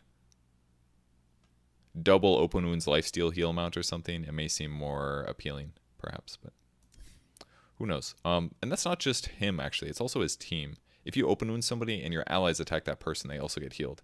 It's probably the part that a lot of people are forgetting a little. Is that it doesn't just... Like, most of the time you Open Wounds a guy that's going to die, but if your allies help kill that person, they're getting heals, and that could make a difference. Maybe a reason to get that perk. Lion Earthspike mana cost rescale to be much better. This is a nice buff to Lion. I think something like this was kind of needed. Like, Lion's early game is really shitty. He is a hero who has crappy movement speed. It's not awful, but it's crappy. He's got awful armor. He's got very low HP. His damage is good, but his level 1 sucks.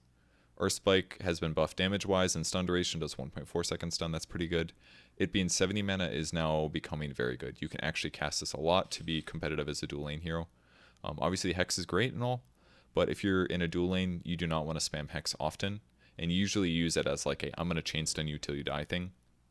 And Earthspike being 70 mana is incredible, actually. You can cast this so many times now. 12-second cooldown, 80 damage, 1.4 second. This is pretty good. This is a really big buff to Lion in the laning stage. Really huge buff. At level 2, I guess it's still semi-comparable to the other one, but yeah, you're going to cast Earthspike all the time now in the laning stage. Magnus sucks and is getting a buff. Skira AoE increased by 10. Keep in mind that's a radius. Diameter? Diameter? Don't know. Diameter, I think. Reverse polarity stun duration increased. I think that was needed too. It's by just in the early game, basically 2.75 seconds early. I think that's needed.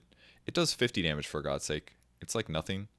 It's essentially like a I'm going to kill this one hero in the early game ultimate. You should think of it kind of like Beastmaster's Roar, and this kind of means that it's much easier to get those setups. If you're not like a Magnus God, it'll be easier to get those kills. Because if you do like a skewer into a guy and then RP him, and then your allies have to catch up, by the time you get there, most of the time RP's ended. But now you don't have to like skewer. You don't have to like blink skewer. You don't need like blink dagger to make Magnus good anymore in the slightest. You can actually do like skewer RPs and then follow up on it. I think this is a huge change. 0.5 seconds early game is great. Mirana base damage, attack range is changed. So this means technically this is a buff. Okay. Do not let Valve make you think that this was not a buff to the hero, because this is a buff to the hero. 39 to 50 means that on average you are dealing 44.5 damage. And now you are dealing 3, 4, 5, 6, 7, 8. So there's 6 damage range, 3 damage, 46. So this is a 1.5 damage buff to Mirana. Don't forget it. 1.5 damage. Wait, is this really only... Does this perk really do... See, I think you're... the 50% one, I see what you're talking about, the perk, the 20. The 50% open wounds. I'm pretty sure it puts it up to 100, but I'm not sure. Sorry to a tangent here. I read something in chat, and I just wanted to verify that I wasn't wrong. Because that's literally all I care about. Alright. 50% lifesteal. Boom, I'm right. 100% lifesteal, so I was right. Luckily, the tooltip actually updates. I was scared that it wasn't going to, and then we wouldn't know, and then I have to do some testing and shit. All right, verified. You're wrong, person in Twitch chat. Anyways, back to, or should I say I'm right? So yeah, 1.5 damage from Mirana. The more beneficial thing is that your base damage is a lot more precise, and therefore it's going to be easier for you to last hit as a hero. Because a 11-point range is pretty big, and now this is 5. So, slight buff to base damage. She kind of needed it anyways, because her damage is actually pretty low. Her agility gain is really good. But if we, let's take her as a core, for example. Again, 1.5 damage is not great, but it will help so much in her last hitting. And then if we just throw an Aquila on top of her, this is pretty reasonable. 50 to 55 damage for a level 1 hero. This is actually more manageable. And before it was like, what, 50 exactly? So, super manageable to last hit with this now. And to make her as a core. As a support, she's pretty shit right now because neutrals don't spawn until the minute mark. So you can't even like accelerate, and even the neutrals you do kill don't give you much experience. So Mirana as a support is garbage right now. But as a core, she's definitely viable. Alright. Monkey King. I think Monkey King is relatively bad. I still haven't watched Pablo's game that he played at GSC. I think it was that game, that tournament. I think it was Pablo. He's on the Final Tribe. Played Monkey King support. I heard he didn't do much early game, but that he played well all game. The ultimate will attack faster now. I think that's fine. Generally, people are really good at getting out of Wukong's command instantly, and it's also hard for Wukong's command to do anything in terms of like the fact that Monkey King doesn't have good ways to keep him in. You either have to use Echo Saber to slow people or use a Scotty. I think there might be some potential for Monkey Kings to try to fit in a Scotty if possible. That way when they do get the ultimate, it keeps people there longer. But part of the issue is it takes forever for your command ring to go out, especially if you have the level 25 one. I think all Monkey Kings that I've seen have always gone the command ring that just makes it wider, basically. They'll do this one. But if you, and the AoE is huge, but look how long it takes for the outside. That's my cast range. Look how long it takes for the guys at the outside to get there. Alright, this is literally... No. Oh, no. Ah. I didn't have my hand on my keyboard. Let's crush this. I need a ward. So first off, is this really the cast range? So I basically can't cast it from far away. So you basically have to be this distance from the center. So even though my range is giant, this is maybe one way to change the hero. If you got a cast range perk or something, I mean it's atrocious to have to buy something like Aether Lens, and maybe this is, I don't know where you'd put it. Maybe like level 10 or something. Give him like a cast range perk. So the interesting thing is, at some point, all right, I'm gonna test something that might be fun. Is it possible to cast a command ring and instantly have it be destroyed because your cast range is too high? Is what I'm curious about. If I could find Monkey King again, there we go. So let's level the max. I'm not going to get the command ring increase. I'll buy this. So my cast range is this.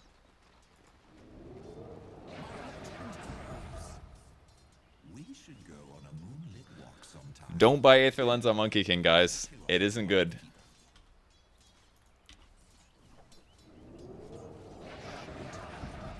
Yep.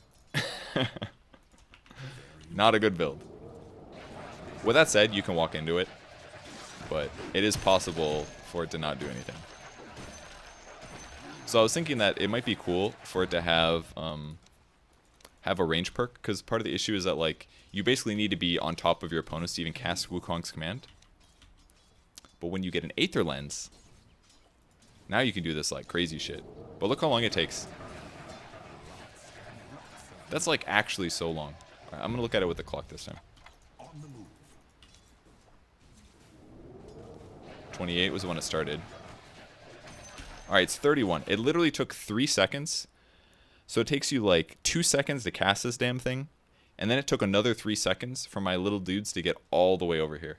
So it takes you like 5 seconds to get the actual edge of your ultimate to be used. It takes forever to come out. So even if you do have a slowing item, it's so hard to keep people in your circle. I feel like every time a Monkey King ultimate is used recently, it's used just to like get the bat. Like you basically have to use it to get the damage in. With that said, I think something like a Shadow Blade is the best way to make Monkey King work, because it does allow you to get up close. You can be like, oh, I'm gonna ulti these guys. Here it comes, and you just do this, casting it, and then as soon as it comes out, you boom, stun, and you have like a 2-second stun basically while your thing's set up, and then everything's cool. But if you can't get on top of your opponent and channel your ultimate without them realizing you're there, almost always it's going to lead into a problem. So don't buy Aether Lens on Monkey King unless you're level 25, and ultimately this is a small buff to the hero that could help him deal more damage in his ultimate and not just be like, well, my ultimate just is kind of crappy all the time. It's, yes, it's good area control, but I mean, it's still like a super long cooldown, 90 seconds. And how often are you like, oh, I just need to, like, sure, if you're Roshin and the team is coming, or if you're taking a Rax and you don't want them to engage or something, yeah, that part's pretty cool and all. But I don't know, it just doesn't feel that amazing. That's all. That's true. If there was an FPS drop on Monkey King, it would be better. That's a good point. All right, Necros being buffed. The hero has been pretty crap for a long time. Heartstopper aura damage increased. Very small. Basically, it's an extra 0.1 per level, so 20% better per level after the first one. Goes up to 2.3%. This ability has a huge win rate in ability draft, by the way. That might just be because people build their heroes like shit, and on average, just having damage is good, and Heartstopper does that no matter what with one skill point. It's like, no matter what happens, if you have a Heartstopper, you deal damage. But 2.3% is kind of a lot. 10 seconds, that's 23% of their max HP. It's pretty good, does damage over time. Good against armlet toggling. It's okay to buff it, especially because Necro's other skills are pretty shit damage. Death Pulse mainly. It looks like it is buffed at level 1. I think this is a nice change. Like, Necro is actually one of the shittiest heroes right now because of his level 1. When I was talking about heroes that have shit level 1s, Necro is definitely one of the worst. 520 HP. Again, that's goes in line with our other bad heroes, Lion and Crystal Maiden. He's got 285 mobility. This is almost Crystal Maiden rate. He's got 3.5 armor, which is okay, but he does on average 46 damage per attack, and he has atrocious agility gain. And again, he's really slow. So he's slow, he has okay armor, he does pretty crappy damage, and he has shit HP. And he has no ability to control his opponents other than Death Pulsing to deal, that's right, 80 damage, which is okay, I guess, but it has no utility, and it heals him for 60. But if he gets a last hit, he gets HP and mana regen. So basically, if you're not in a 1v1, either mid or safe lane or something, this hero sucks. If you're in a dual lane, this hero sucks, in my opinion. Something I haven't explored much, and I think I talked about this maybe last time I talked about Death Prophet, is how much regen you get from getting hero kills. So I'm kind of curious. So let's say we're starting the game. What was it, 465? Oh, I forgot bracers cost as much now. So you actually can't start with a bracer. I wonder if starting with like a bracer would be better on this hero than a Null Talisman. 580. I mean, it's a difference of, what, 80 HP?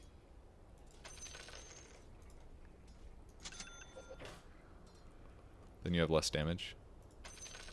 But I think something like starting a bracer on this hero could make some sense, perhaps. Generic stats. Anyways, what I want to check is, let's say this is our starting item build. Let's say I'm level 1 and I get a kill. How much regen am I getting? 15.9 for, what, 6 seconds? Pull up the calculator really quick. 15 point... Oh, wait, that's 15.9 minus 1.8 times 6. Yeah. So I get 84.6 HP total over 6 seconds when I get a kill, like, early on in the game. Vector of infection.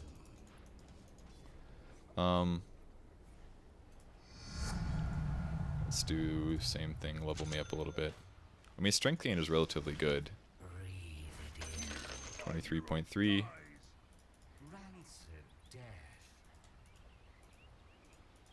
That one's 129. We'll do it like one more time. 31.4.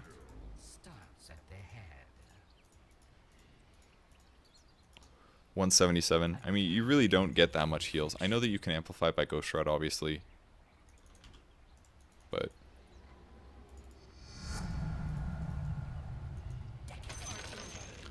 29.8. You plagued me long enough. 38 times 6, basically. So 228. So I'm getting like 200 health for a kill. I don't know, but that's just a kill. It's so little, and using Death Pulse is like, it just feels so mana expensive. They've nerfed it to be worse. I just feel like it's hard for him to impact in the laning stage, and even if you like win your lane somehow and get healed, the only reason he has 2 stars nuking is because of his ultimate. Is basically the only thing. It just doesn't feel very good. 100 mana cost for Death Pulse at level 1 is far better, by all means. And maybe in some ways he's really beneficial in a dual lane because he can heal both you and an ally. For 60, a fat 60. It's an 8-second cooldown. Oh, there'll be stories about this fight. I don't know. It just doesn't feel very good. But this is an amazing ability in that it gives you the health regen. It's basically Sadist and a worse Death Pulse is what it is. Death Pulse used to do more damage, but Sadist got packed with it, so they had to make Death Pulse worse. Now the hero is just like bad at fighting early. Maybe there's some benefit to having like Ghost Shroud in the early game that you could argue for. Like I think one way they could make Necrophos a lot better is if they make his movement slow at level 1 better, like pump it up to like 12% or something, and then let the other ones scale crappier per level is maybe one way. Because at least then he'd have some ability to hurt his opponents in the early game. And he can cast Death Pulse 3 times, so... But I just feel like they're just going to go on Necro every time in these early fights, and there's not that much he can do about it, is what it kind of feels like. And percentage health early game sucks early. Maybe just don't get Heartstopper early and you get like 2 points at Ghost Shroud. Would that be beneficial? Not really. It scales pretty shit too. But you probably need Ghost Shroud early, I guess. Maybe you should go like Death Pulse, Ghost Shroud, Death Pulse, Ghost Shroud or something.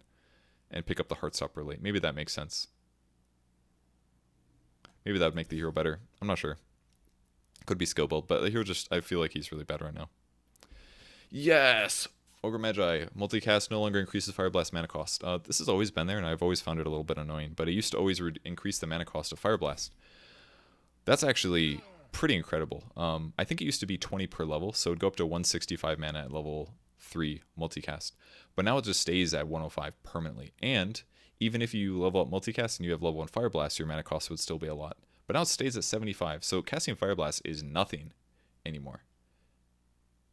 Really nice change. Really helps him have less mana prompts. Like they nerfed him semi-recently by nerfing his endgame because he's a stupid player. He's a dumb hero or whatever, but for the hero, it kind of really hurt him in a lot of ways. But I think this is one way that feels less obnoxious. That by just getting the ability in multicast, it doesn't make your Fire Blast cost more mana. Really like this as a change. I've actually been playing Ogre a little bit lately, and I do kind of feel like you should go like 1-4-1 and then max Fire Blast second is my current opinion, because the scaling on Bloodlust is pretty shit. Scales really badly. Maybe get a second point of Bloodlust, but I don't think you should get more than that. And then I think you need to try to participate and get kills, personally. But maybe this makes him more playable. I'm sure Slacks will be happy as well, because he actually... Well, I don't know if he's been playing Ogre that much. We played a SD the other day, and I made him play Ogre, and now he actually likes Ogre, I think. But Omniite getting another nerf. Mana cost goes up for Repel, 85 mana now. It's pretty big. You know, the Purification cooldown nerf of the 7.10 was actually more significant than I thought it would be. It's really hard to get more than 2 heals off in a gank period. But 130 mana for Purify, 85 mana for Repel. It's actually a lot. You kind of are going to be pushed towards that eventual need to have both Soaring and Arcanes, I think. But either way, I think Omni is still going to be popular.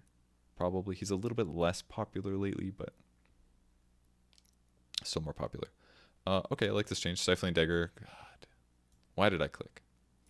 Can be targeted on spell immune. So that means PA can dagger spell immune units, and she can blink strike them now. So all of her abilities technically go through BKB now. With the exception of the slow doesn't have any effect, but the physical damage will. So you can now, if you get a basher, for example, you can Stifling Dagger somebody that has BKB active, and you have a chance to bash them and stun them, which is pretty cool. And I like this. It's like PA is selectively good. Generally in pro games she's not good, but she's potentially good. And I think this is a good way to make her a different flavor of hero than other heroes. Like the fact that she does tons of physical damage, that she can blink strike BKB targets, and she can also dagger them for the damage. So like no matter what happens, if somebody uses BKB, PA will still get damage. Will still do damage unless she's dead or whatever, or stunned. But I think this is a nice way to take her. Don't necessarily buff her damage outputs because it'll upset a lot of... Especially the other thing is, this hero is really popular at pub games. If you look at trends, let's look at her pick rate. 8% at 5k MMR. Oh, well, this does have a much higher win rate now. I thought maybe it was like a low sample size when I last looked at this, but I thought this Blur Evasion one was much higher win rate. Anyways, if we look at her pick rate, she's in 43% of the games at Herald. It's like the Ricky effect, basically. I think she's like top 4 most picked heroes in the whole game. But she has a huge win rate. 43% pick rate, 30% ban rate at Herald. Nobody bans her in Divine, basically, but they pick her 8% of the time, which is pretty high, I would say, compared to most heroes, but it's not obscene. So if they buff her damage, all of these people will complain. They'll be like, why the fuck would you buff PA?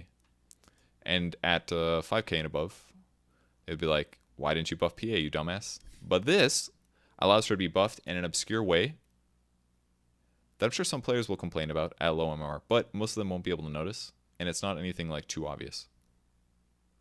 So I think this is a good buff. Kind of will fly under the radar for the bad players, and ultimately will give her a small benefit against some other heroes. What's my initial thought? Omni-Knight, I guess. Repel, you don't care, you just Stifling Dagger for damage. It's good in better, makes PA better in late game fights without having to rely on items that just make you better in late game fights. So Phoenix Supernova radius increased. See, now we're talking about radius. What is this? AoE, not saying diameter radius. Come on, Valve, get some consistency. Radius increased from 1,000 to 1,300.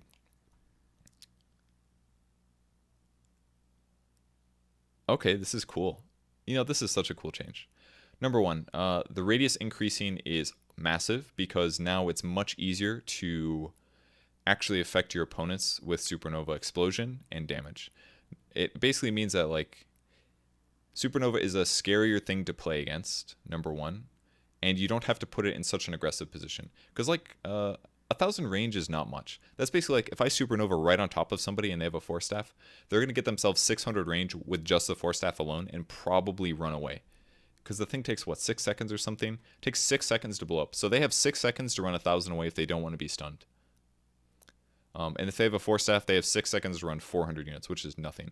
So being longer means that I can actually cast this farther away if they're really good at killing the Supernova, if they have a lot of range heroes, and it's still going to be effective. So it helps you better balance that Supernova thing. With that said, Phoenix still kind of sucks at offlane really bad because he's got, 0 armor. Actually 0 armor. He has terrible mobility outside of his dive, and every time he casts a spell, it does damage to himself. Quite a bit. Dive at 15%, that's like, 90 HP. And Fire Spirits is like 120 HP just to cast Fire Spirits. So it's tough on Phoenix, but I like the radius increase. I think that's a nice way to change the hero. It'll make his ultimate do something other than this fighting is a little bit harder now, is kind of what it feels like. It's like, if Supernova's down, you either disengage the fight or you kill it, is what it feels like. It almost never is like, wow, incredible Supernova stun that caught all of these heroes. And the other cool thing is that his perks recently were Supernova stun based. The 21 got buffed or included. I think it got buffed. 1.25 seconds. That might be worth getting now. The cast range is really good, but if this can stun for, at that point, level 15, it'll still stun for 3.25 seconds. Oh no, I'm sorry, that would be level 3. So it'd go from 2.5 seconds to a 3.75 second stun. In that range, that's potentially really good. And the craziest part, actually, is that after the Supernova blows up, hypothetically, you could refresh and cast it again. I haven't thought about it until now, but that's really cool. If you get that perk. Supernova, if you get the stun off, that's a 3.75 second. You refresh, you cast it again. And after that stun from Supernova ends, they have exactly 2.25 seconds to break your Supernova or get out of it, or they are stunned for another 3.75. That's really good, actually. I've never thought about the stun duration in that way. But that is very, very good if you want to abuse it in that way. Cool stuff. And the Supernova now turns night into day is cool too. You could hypothetically use this to abuse a Coddle or counter a Night Stalker, or not that you necessarily should, but it's, I mean, you turn into a fucking sun. Like, you should, well, I don't know how the lore works out, but you know, it's sun-like. So you turn into day, you shoot out energy and light and shit. Everything burns. So yeah, think about Luna, who gives allies night vision when she uses Eclipse by turning at nighttime. Think about Caudle. Think about Night Stalker. There's a couple other heroes that have bonus night vision, but I don't think that's that big of a deal. But kind of a cool change. Could matter. Making it day means that if you're being ganked or something, you could just supernova the ground and be like, hey, let's find where they are. I don't know. Maybe there's going to be like some situation where somebody's like, if I cast supernova right now, it's going to allow my sniper to get a assassinate off or something on that guy that ran away too far, you know, something like that. You could do it anywhere on the map as well. Be like, oh, we need a little bit of vision. Let me cast supernova. So maybe there's some situations where this honestly could be beneficial. Genuinely could be. Probably you would never bother using Eclipse for that, but I think supernova for that is something you could potentially do. Is all. Razor is going to be nerfed here. Static link cast range reduced from 600 to 550. The break range is still 800. And unstable current damage reduced. Okay, I think this is fine. Level 1 unstable current did way too much damage. It was 20 damage per second, basically. For one skill point, that's incredible. Means jungling is worse. I don't think this is like severe enough for Razor to be upset, personally. And I at least when I lane Razor in a lane where I'm fighting a lot, and when I don't necessarily have a lot of last hitting power, like if I'm mid, I'll get 1 unstable current and leave it at that. But if I'm in an off lane or safe lane and I'm fighting a lot, I usually get 2 unstable currents because it doubles the movement speed and gives more slow duration is okay. And now it's more justified damage-wise. 30 damage before was atrocious, but 40 is not bad. And if you don't have a lot of mana regen, you can't cast Plasma Field to shield it anyway. So I generally felt that getting 2 unstable current was okay. But the cast range being reduced is a little bit hard to deal with, I guess. But it's not that much. It's only 50. It's only 50 range, basically. But Razor has certainly been a hero that's been very popular for quite a few tournaments. Ricky, Tricks of the Trade reworked. Okay. Tricks of the Trade reworked. Instead of hitting every hero in the AoE once per second, it hits a random hero once per 0.5, 0.45, 0.4 seconds. Tricks of the Trade will hit creeps if there are no heroes available. Okay. And the duration increased from 345 to 456. Okay. So basically, we're looking at Eclipse now. This is an Eclipse that prioritizes heroes. Similar skill. So, I guess. Oh God. I feel like Valve put that in because they're like, hey, if somebody goes to this tab, they're gonna want to read from the beginning or something. Is what? I don't know. There's some like bug with that. I hate it.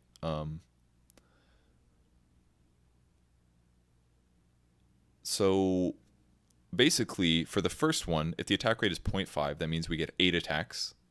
So the first one, you're attacking 8 heroes within 4 seconds. I feel like if you get a Basher, this is really good on Ricky right now. Because if you just ulti on one guy, you can almost guaranteed chain stun that guy. Let's check some like normal Ricky attack speeds. Let's say take a Ricky. This is another hero that like pub players, low level players I'm sure are gonna hate. Let's say we're level 10 here. We got this maxed out, and I don't know. What do people skill these days? Look guys, a radius.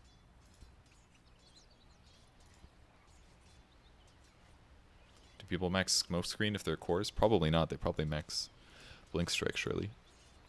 And I definitely should have gone to 1 agility, so let's solve that. Alright, so let's get like some standard Ricky items. Do people still go treads? I don't know. I think they go tranquils often or sometimes. Do this, and then we'll get a wand or something. And let's say we got a diffusal blade. Alright, so here's our attack speed. We attack every 0.75 seconds. So using my ultimate right now is actually beneficial. In that it increases my attack speed. And we will just buy you some HP.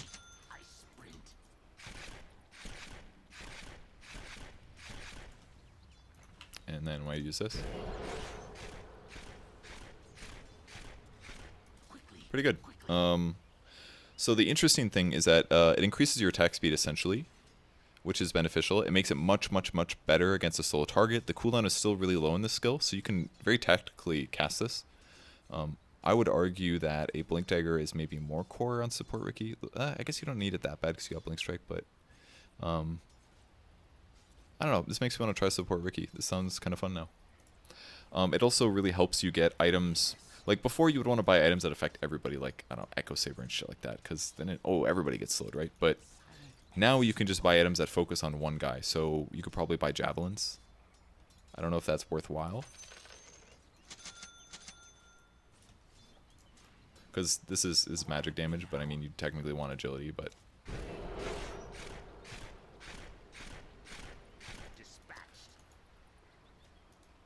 That definitely did more damage. With that said, yeah, that was actually the same cost, basically. Diffusal's 3150, and that was, what, 3k? 3.3k? So this is slightly more damage. With that said, you're probably still going to want to buy a Diffusal Blade, because then your regular... I guess my regular attacks are still technically good, but now I have no attack speed is the issue. So if my only care is to do as much damage as possible with my ultimate, this probably does more damage. And so that's really what it felt like. I literally took him to half HP.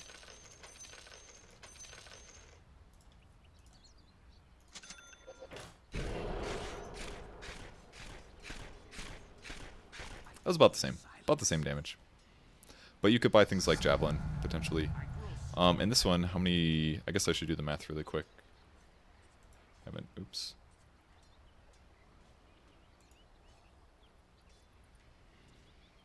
That's not what I wanted.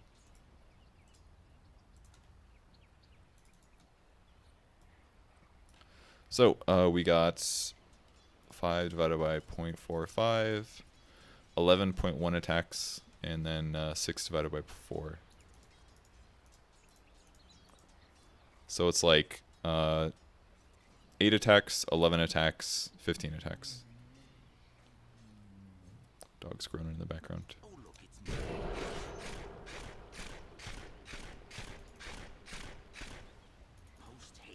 Huh.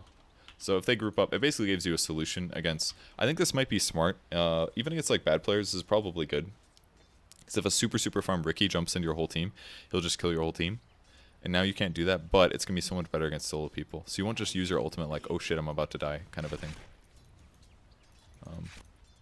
Let's just kill these guys. I don't want them here anymore.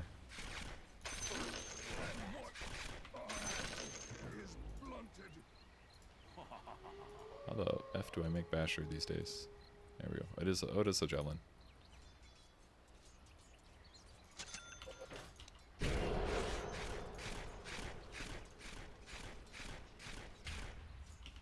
So yeah, buying Basher on this hero makes a lot more sense. And the cooldown's lowered too.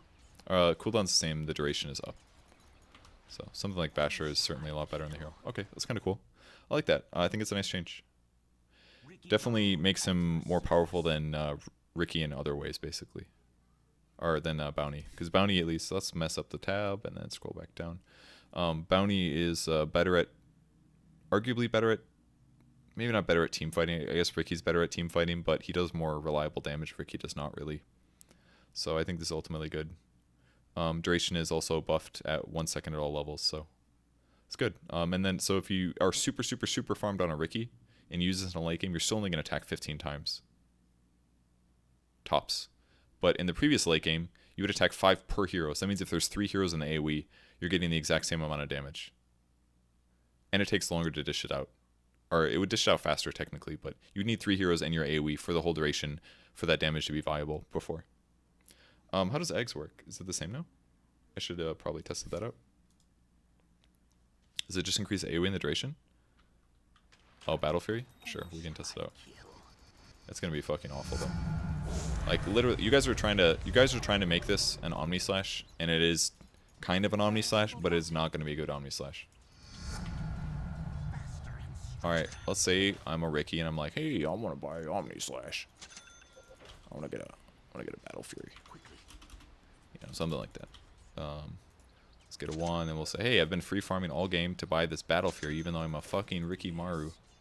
And I really should be prioritizing being able to do anything. Here's some enemies. Watch, guys. I'm going to level them up. Now, technically, their level doesn't matter in the sense that the cleave damage that I deal will be based on... it will be pure damage. It's based on how much damage I deal. The other important thing is that... Does the cleave even... I don't even think you do more cleave based on having more raw damage. We can actually test that.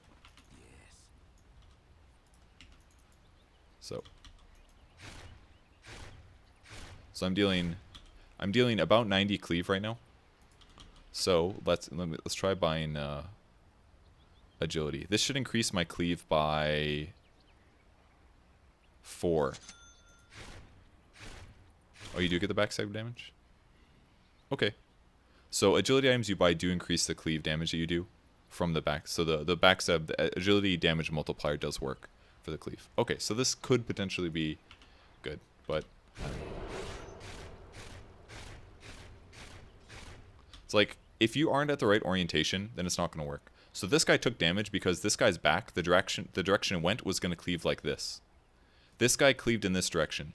This guy was looking this way, so hitting him on the back maybe caught this guy. I'm not sure if it did or not.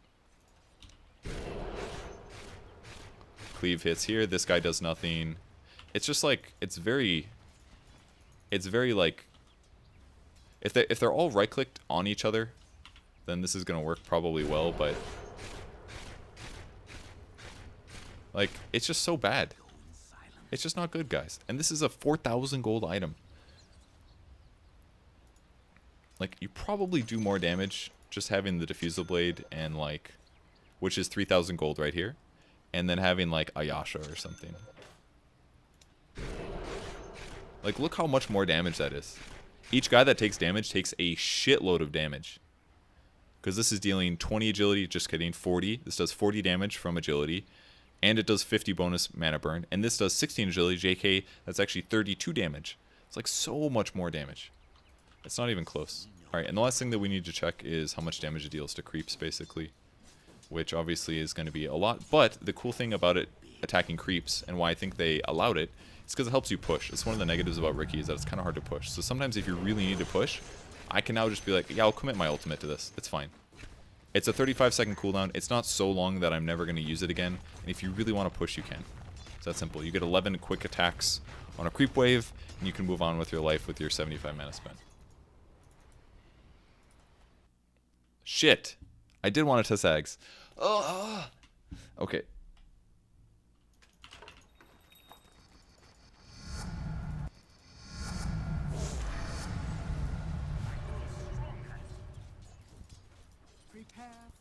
Let's do all these things again that I did previously, but literally messed up.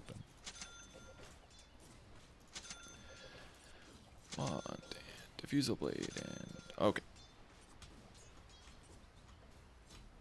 Alright, doesn't it just, you cast on an ally or something, and then, or you can at least. Bonus duration of 4 seconds. Okay. But you can still cast it on the ground. AoE becomes huge. Bonus duration is now 9 seconds. I think this kind of makes it very good, actually, I think.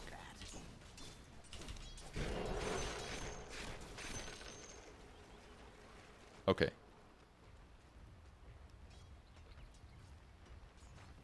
Certainly viable. I would call this viable. I don't necessarily... I think this is certainly viable. Alright, so first off, here's the first thing. Number 1. It's much better at attacking one person now, which is arguably better for ganking.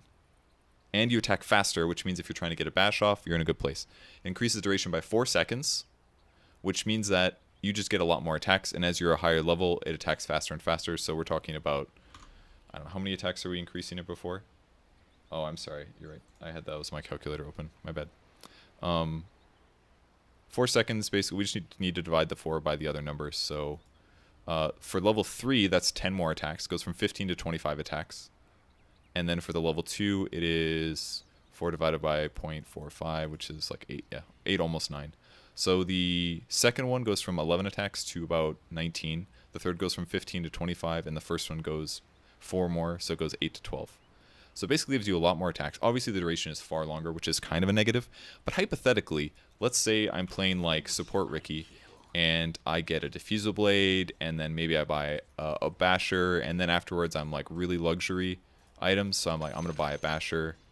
Or sorry, buy Basher, and then I buy Nags. Because now what you can do is have this huge ultimate increase. Now this range is me casting on an ally, I think. So let's create Hero Lena. Let me see if this is indeed the cast range. So I jump here. It stays on her. In the weirdest jumpy movie thing ever. Okay, and then you end up going back to where you were. But the cool thing is that the range is super far, and if you level up a little bit more...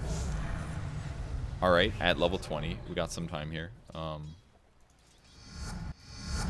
Hypothetically, plus you can get a critical strike. This perk is actually heaps better now, I think, with Tricks of the Trade here. I think Riki Core is maybe more possible now. If you get... Oh, it's Blink Strike. I'm sorry. I thought this was all cast range, but it's just Blink Strike. I was thinking that you could cast this from, like, across the map. This perk is still really good. But backstab multiplier is also super good. I think it's going to be really hard to play Riki and not go for the damage perks now. It's going to be really, really, really hard. Like, this 8 agility is so much better now, in my opinion, than it was previous. Not that it wasn't always the better choice between that and regen, but... Like, damage perks are so good on this hero right now. But I think this is really good. Obviously, it's hard to keep people in the same thing for so long, but a basher surely helps.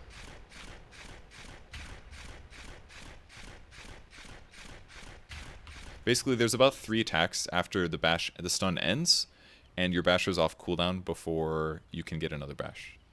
So, I don't know, that feels really good to me. The AoE is maybe, I kind of wish it was a little bit wider, but... 1, 2, 3, okay, it's about 3. I mean, we can do the math, right? 1.5 to 2.3 is 0.8 seconds. It's about 2, actually, technically. So once you get a bash, it goes on cooldown for 2.3 seconds. And then once that ends, or sorry, once the bash ends, 1.5 seconds, it's basically, it's 0.8 seconds, which is technically 2 attacks, but it's about 3 based on how the numbers line up. So you get 3 attacks off, and then later on, you should have more bashes. So I don't know. It's potentially very good. So especially if you just buy a lot of agility items or something. I don't know if you necessarily want to do a basher, because you could also do something like, I don't know, get like a Scotty and just deal more damage, but...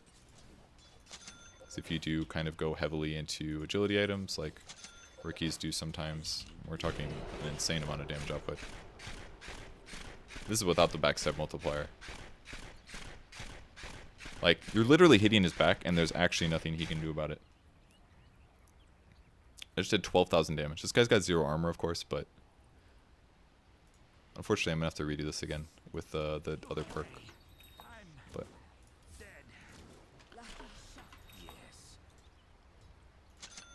One of these, and then we'll just buy all the items. And then we'll get like a Scotty, and I don't know, what's another good agility item, like E-Blade or something? Probably like SNY or Manta would be more realistic. 26 edgy here, and SNY is like, what, 16 or something? But this hero is slow as shit, so I feel like SNY is really good. But so is Manta, obviously, because you can remove. Anyways, see how much damage this does. What's the 25 perk again? Oh, that's right, Tricks of the Trade AoE. Totally forgot about that. That's actually even better now. I didn't even think about the level 25 perk. I don't know, Riki seems really fun now, I must say. Critical Strike, because it's just bonus damage. So that's 20% chance of 50% more damage, basically, which is... I did the math wrong last time. I thought that it was a big damage increase, and it wasn't. It's 10% is 0.5. It's like a 10% damage increase. It's basically what this is, on average. And then you go this. Cloak and Dagger doesn't reveal. This is to really show you guys something cool really quick. It's one of my favorite trends that I saw. Look at this. Cloak and Dagger doesn't reveal. Has a pretty much comparable win rate. But if you go up to 5k, it's way worse. Has a terrible win rate, because it basically doesn't matter if you don't reveal, because your opponents are going to have detection or you're going to beat them. Whereas having a higher AoE Tricks of the Trade makes sense. Anyways, this is potentially really strong now, because now my AoE is going to be even bigger. And it's going to last longer. And you can cancel whenever you want. Look at this AoE. So now... Now, so in some ways it's bad to have it the AoE be bigger, I guess, is maybe one thing you'd be perhaps worried about. Is that if they have a lot of illusions or something, there's a higher chance that your tricks of the trade will just hit, I don't know, illusions and stuff. Yeah, I actually did a lot more damage there. It was like an extra 20k or something. I'm sorry, did I just read the numbers wrong? I'm confused. Oh, I'm sorry. I read it backwards. My bad. Okay, my bad. I read it backwards. I think when I looked at it last time, it was the opposite way. But maybe I'm crazy. Maybe I was crazy last time, and I made that assumption to assume that it was the same. Okay. Well, whoops.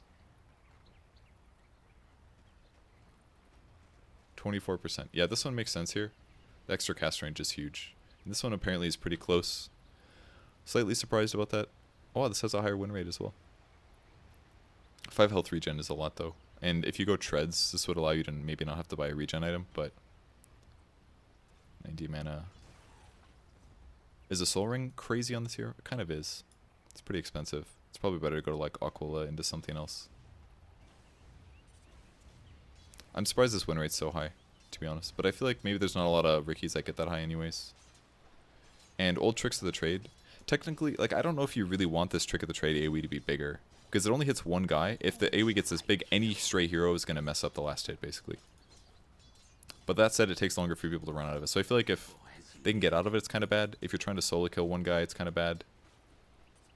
But in the same vein, I think if you're casting on an ally, it's absolutely better. You just, like, somebody is dying.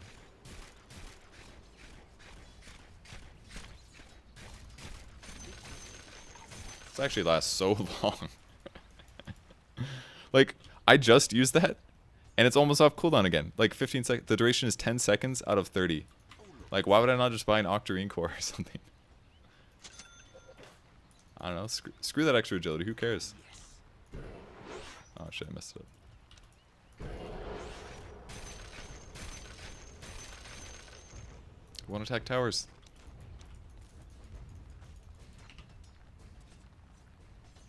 "12-second cooldown." And then I cast it again. I don't know. Zero seems very, very fun now. It's a lot of like Mimi stuff you can do, but maybe you can never get there. I don't know. Maybe I'm tensioning too much, so I guess. Rubik Telekinesis cooldown increased. This is a pretty big nerf to Rubik, actually.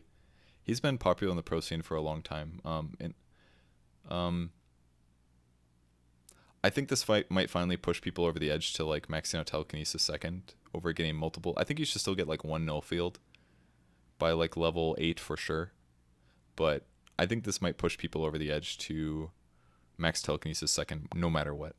Cast range goes up, cooldown goes down by 2 seconds every time. It's a very long cooldown ability already early game, but 28 seconds is so much for a regular nuke, but it makes sense. The ability is really good. Sand King reduced movement speed by 5, Burrow Strike stun duration rescaled. Yeah, another pretty big nerf to the skill. It's kind of a crap. It's still not a bad skill, obviously, but a little bit less stun duration. People will still max this out pretty much as fast as possible. That's mostly true. They'll sometimes max it equally with other abilities, but I think people... I don't know if this is going to push them to max it out as fast as possible because it's still only 0.1 seconds per level, but it certainly will help against... if you ever want to get an epicenter off, you want as much stun duration as you can get, for sure. So... But this hero has also been really, really, really good for a long time. Oh, shit. Shadow Demon. Demonic Purge slow now always scales linearly with time from 100 to 20. Okay. Demonic Purge cooldown increase from 40 to 60. Effects charge replenish. Okay, that's a nerf. Duration increase from 5 to 7. Okay, that's a buff. No longer roots non-hero units for 3 seconds. I do remember that. I've like ulted creeps before and they just stand there. Now continuously dispels target. Oh, okay. Alright, I'm in. Alright, so...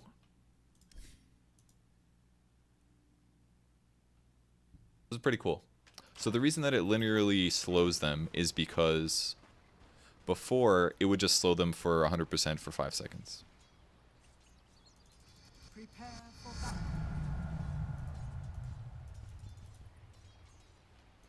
So if we give this guy we'll give him some boots of travel.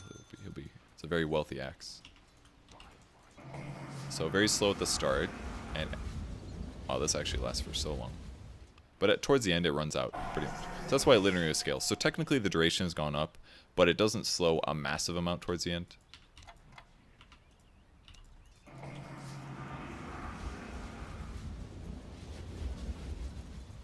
Like towards the end, he's basically just shooting up on movement speed. The longer cooldown is a negative, but I don't think it's a big deal. Because we're talking about 60 seconds. Like Shadow Demon is a hero. Usually when you ulti, you are committing to a kill. And I don't think that usually happens that much more between 40 and 60 seconds. It's obviously going to affect the Ags a lot. I'm definitely going to notice there. In like the rare games where I play Ags Shadow Demon. I'll certainly notice it there. But outside of Ags, I don't think this is a big deal. This is a huge buff. Maybe not a huge. I would say this is a large buff. This is pretty much inconsequential because of the extra duration. And this is completely inconsequential. Except for, I guess, if you want a Demonic Purge Courier or something like that. I guess probably worked before. Maybe it didn't work. Continuously dispelling the target is super, super good, though. I think.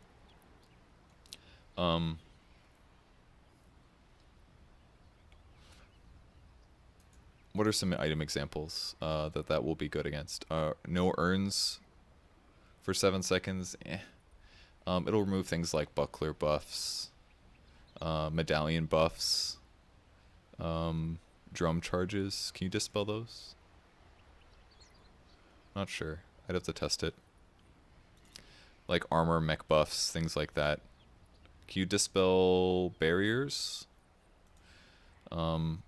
Most of these other debuffs are offensive. It's probably more like heroes that can put buffs on you. So another, what would be an example? Like Warlock heal for 7 seconds won't work on you. You can't dispel this, Cold Embrace, I don't think. But you can dispel Warlock, Shadow Word, Bloodlust for 7 seconds, you get no Bloodlust. Stuff like that is very good, I think. Veil of again, that's offensive. I need defensive ally cast items. No ice armor, no chakra magic buff. Is that dispellable? Yeah. What else? Stuff like that.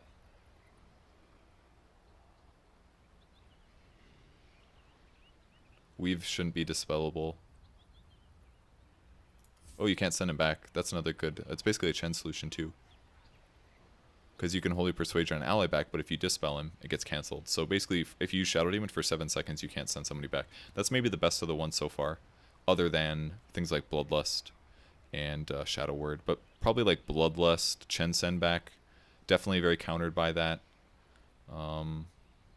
Oracle stuff, certainly countered, in that you can't Fate's Edict and heal them. I wonder if would you dispel Purifying Flames? I'm not sure. Create hero. It could make the...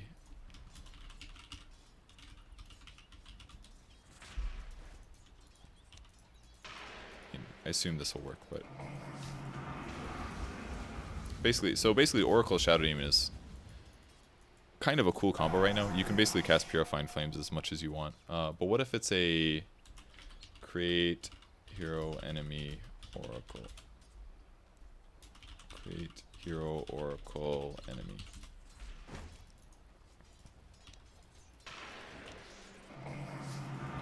I mean, I guess it makes sense that would be removed as well, right? Because it's just going to heal him. So I guess I would say against Oracle, Shadow Demon is far, far better. Basically anybody... He's like an anti-buff hero. It's another way to make him a better... It's a very cool buff. Because he already... not that I like the Illusion Spam with Disruption thing. That shit was kind of obnoxious as hell. But it gave him another layer to the hero. Then it got too strong, so they had to nerf that part. But now he's like getting another layer. There's like another layer of him being effective. You could ulti and slow somebody through BKBs, especially against melee heroes, very good. But now the ability to keep the dispel on for 7 seconds is really awesome. And oh, one more thing to test. What about magic immunity? So I need a ability. I need a way to cast a spell on him when he's magic immune for this to be verified. Yules, Omni, and Glimmer. Oh yeah, that's a really good point. Items, yeah. Yules, defensive Yules, and Glimmers. Yeah, really good point. Yeah, I guess that does make him a lot better against Omni because it would just remove. You can't remove repel, but Guardian Angel. I guess just Guardian Angel. But yeah. Okay, that kind of counteracts things a bit. Somebody buy wards, damn it. Oops. Okay, literally ruined everything. No Glimmer Cape, no Yule Scepter. Instantly cancelled. Yeah, that's a really good point. Didn't even think about those items. Because those are like defensive items that are countered by debuffs. Enrage, yeah, Enrage is not dispellable. Either way, the Oracle one is pretty good, I would say. Monkey King, really good against Monkey King, actually. Because Monkey King's Jingu Mastery, I believe, is dispellable. Create, hero, enemy, monkey. Oops. Let's see if this works. It does.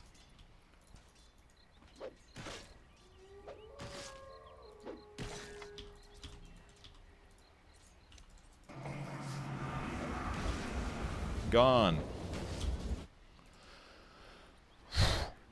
There's a lot of really cool things that Shadow Demon is good against now. Lone Druid, I guess you could get rid of like Rapid and stuff if you really want to. Mask of Madness, probably same thing. Let's keep this dude alive. Yep, instantly wasted. Yeah, it's definitely a lot of things. Can you remove Strafe? Strafe, no Strafe for you. A lot of invises are not dispellable, though. Those do not work. I don't believe you can dispel Shadow Blade either. There's actually so many things. It applies break when you get an ultimate as well, so then it would be constant dispel and constant break. That seems really effective. I don't know, man. That's a really nice change. Yeah, Guardian Angel, no Guardian Angel for 7 seconds. I really like this buff to SD. I think he's like kind of close to viable right now, but he's just not as good as other heroes, like other support heroes. He's got really good space strength. That's maybe one of his best. He's got decent armor. He's got good attack. He's got pretty okay movement speed. It's like good attack, decent armor, good strength. He's actually okay at fighting early. Shadow Poison is hard to spam. You don't have enough mana, but between like Disruption and Soul Catcher, it's not terrible. Because technically, if I disrupt somebody at the start of the game, I'm getting 60% of their damage. So their damage plus my damage is decent. It's probably better than what they're dealing, most likely. It's good. Did I not say Ags? Pipe Crimson Bristle versus Shadow Demon? Yeah, I meant with Ags. With Ags you get break. So cooldown is a lot longer, but still pretty good. Slardar Guardian Sprint no longer has a 15% damage amp. Okay. And the duration is reduced by 10. Slardar has been out of the pro scene for quite a while. He's got really good base stats, super good damage, super good armor, super good health. His movement speed base is kind of crappy, but you have sprint to make up for that. But now you don't take bonus damage from it, which is kind of a nice place to be because it was kind of hard to play around it. It was just kind of obnoxious, dying a lot. I would say that this is going to make early Slardar really good, though, because now he's going to have just a guaranteed movement speed advantage. Slithering Crush is kind of a shitty. It's not really a shitty level 1 ability, but it's kind of a shitty level 1 ability. It's very good to max though. You get damage and stun duration. I guess it's not that much, but more stun duration, more damage, not bad. I think when I last saw starters played, they were maxing Guardian Sprint first. So it used to be what 12 out of 17. Now it's 10 out of 17. Still think it's very good skill. Not sure if we'll see it still maxed. Probably still, because it doesn't give you bonus damage, right? So you don't take bonus damage. So you might as well max the damn thing out. Maybe even first. Be kind of fun to play. Just literally be fast all the time on the hero. Slark base HP regen increased by a shitload. Turn rate improved from 0.5 to 0.6. So it's easier to, after pouncing, turning to fight somebody. You're better against Bat Rider, slightly. But the base HP regen is a big thing. Slark is really crappy in the early game because he has terrible base stats. He basically has terrible stats, period. I guess his base stats are okay, but his stat gain is atrocious for him being an agility hero. His base damage is great. His base armor is pretty low from melee, and he's a little bit slow. So he kind of just gets out-traded unless you have Essence Shift. Then it's no big deal. Essence Shift Slark, he's a happy camper because he's stealing your stats anyways, which gives him attack speed and armor, and you lose health and damage and all that stuff. But bonus extra regen is going to be pretty beneficial. Oh, that's magic resistance. I was like, what is this icon? Okay, there's his health regen. 2.9 is pretty big, and this is also going to be amplified by how much strength he has, so it'll be easier to get to 6, basically, which is kind of one of his issues, is that he's really bad in lane. If he's pressured, he has a bad time, and he doesn't really contribute that much other than, like, pouncing and a little bit of right-click where he can't defend himself well, so this is kind of neat. Slark's really bad right now. Sniper Assassin mana cost reduced. I'm cool with that. You find out when you get that level 3 perk, the cast time one, that you run out of mana really fast, which is slightly surprising because he's got an incredible int gain actually. But you run out of mana really rapidly on him in the late game using Assassinate, so I think it's good that the mana cost came down a lot. It's going to allow those like cheese builds to be more useful. Or even just, like casting 375 mana to cast your ultimate when you're level 18 and later is insane. That's like a refresher orb, almost. Is that a refresher orb? Literally a refresher orb. Casting your ultimate was a refresher orb. That's crazy. 275 is so much more reasonable. Spectral Dagger damage increased by 40 at all levels. That's pretty nice. Makes Spectre better at the laning stage because she is shit right now and cannot contribute well enough. But 90 damage for level 1 and 140 for level 2, that's not bad. Like, basically Spectral Dagger is a slightly below damage nuke now. And it's actually above damage nuke at level 1. So, nice buff to Spectre. Helps her contribute, helps her gank more in mid-game. Power and Haste active no longer reduce your movement speed afterwards. Okay, I like this. It was kind of scary to use Empowering Haste before, but now it doesn't make you slower afterwards. So, okay, 3, 4, 5, 6% bonus speed lasts for 6 seconds out of 20. Technically, you're supposed to use this to initiate, because it will increase the damage you deal, because the bash damage is based on how fast you are. So increased movement speed from the cast is arguably better. I think you should get at least 1 point of this, personally, before 8, for sure. I kind of like getting it pre-6 myself, but if you're against mobile heroes, you need like at least 2 charge, but I kind of like going 1-1-3 myself. Templar Assassin movement speed increased by 10. That's actually pretty big considering she's an agility hero. So I'm pretty sure in like the long run. I noticed this on Drow Ranger. Her base movement speed was 295, but like late game, it was something like, it was like 290 and then went up to like 310 or something. Oh shit, that's not what I wanted to do. Well, might as well hard commit. So just like leveling up all the way. 289 movement speed. If I level the max, also I'm at 310, which is actually pretty reasonable. That's like a good movement speed. But if this hero that we were just talking about that I forgot about, Templar Assassin, if she now starts at 310, we're talking about a late game situation where usually TA is not very good. Level 25 TA has a hard time. 314 base. It literally is only 10 points. Alright, irrelevant. But it's 10 movement speed. Good for her. Let's ruin this again. Timbersaw, Chakra mana cost per second rescaled, so it is less early. I think that's fine, because leaving that out is really hard in the past. It's actually less on all points. Okay, so just less mana to Chakram early game. I think that's fine. Because level 1, before you get like Arcane Boots, if you don't have Arcane Boots or Soul Ring or something, it's like very hard to have a good mana pool. So if you're trying to come back on Timber, or if you're underfarmed, I think it's going to be a lot easier now. And then late game, it's still the same mana costs. Mid game, about the same. Tiny base. He had 2.5 base regen. I did not realize that. No wonder. Avalanche cooldown is also increased, so worse if you don't level it up. A lot of pro players, maybe not a lot, but some have been going for max Avalanche and with 1 toss before, just because it does the most damage if you do an Avatoss combo. Kind of depends on the players, though. I did not know he got that much base health regen. That's a lot. Huge benefit for the early game. Treant getting the most boring and frankly surprisingly crappy nerf.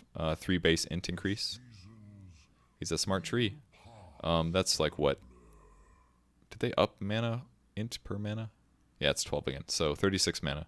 36 more mana, which is actually kind of a shitload. It's kind of a shitload, 36. That means you can cast Leech Seed now almost 4 times. Almost 4 Leech Seeds at level 1 now. That's pretty good. Leech Seed is not bad level 1.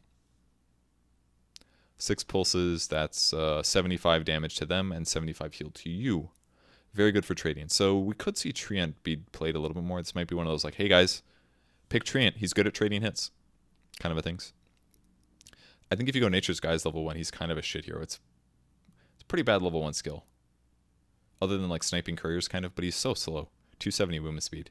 But he does hit for like 90 damage, so maybe I'll try him out as a zoner. Troll Warlord, Berserker's Rage. Base time attack time improved. So when you transform, it is better. It used to be 1.5, and the hero itself is 1.7. So you just attack way faster if you're in melee form over ranged. And that's because with a lower BAT, the way the equation works out is that any attack speed you have just makes you attack even faster. Basically, you just attack faster, period. So it's a small buff to melee form on Troll. Troll has been occasionally picked, but I haven't really felt like he's really effective, super effective yet. But this will allow him to chain bash you a little bit better. I don't know what kind of an increase this is, but I imagine it's something like 5% increase in attack speed or something like that. It's probably something like that. 5 to 10 maybe. Tusk Ice Shards cooldown worse at level 1, worse at level 4 as well actually. Okay. Tusk was pretty popular the last couple tournaments I watched. Yeah, 7 out of 12. I think there's a duration. Yeah, there's a cooldown one at 25 anyways. Not saying that it happens often, but it's like what, 6 less? So that would give you barely enough uptime. Before, it would be, you could have had a 4-second cooldown on shards with a 7-second duration. That's 3 seconds of overlap. Now it would go down to 6-second cooldown, 7 duration. So just a little bit of overlap. I think that's more balanced with that perk. Not saying, well, I guess the other perk's the Walrus Punch chance. Which, again, nobody's going to play Core Tusk, I don't think. But maybe we'll see some transitions. But everybody goes utility. Even, like, farmed ones. I remember DJ had a game where he farmed, like, faster than everybody else on Tusk's support because he just never died and he made good plays. He still bought utility items. Undying Zombie critical health attack speed boost increased from 50 to 75. Is that based on...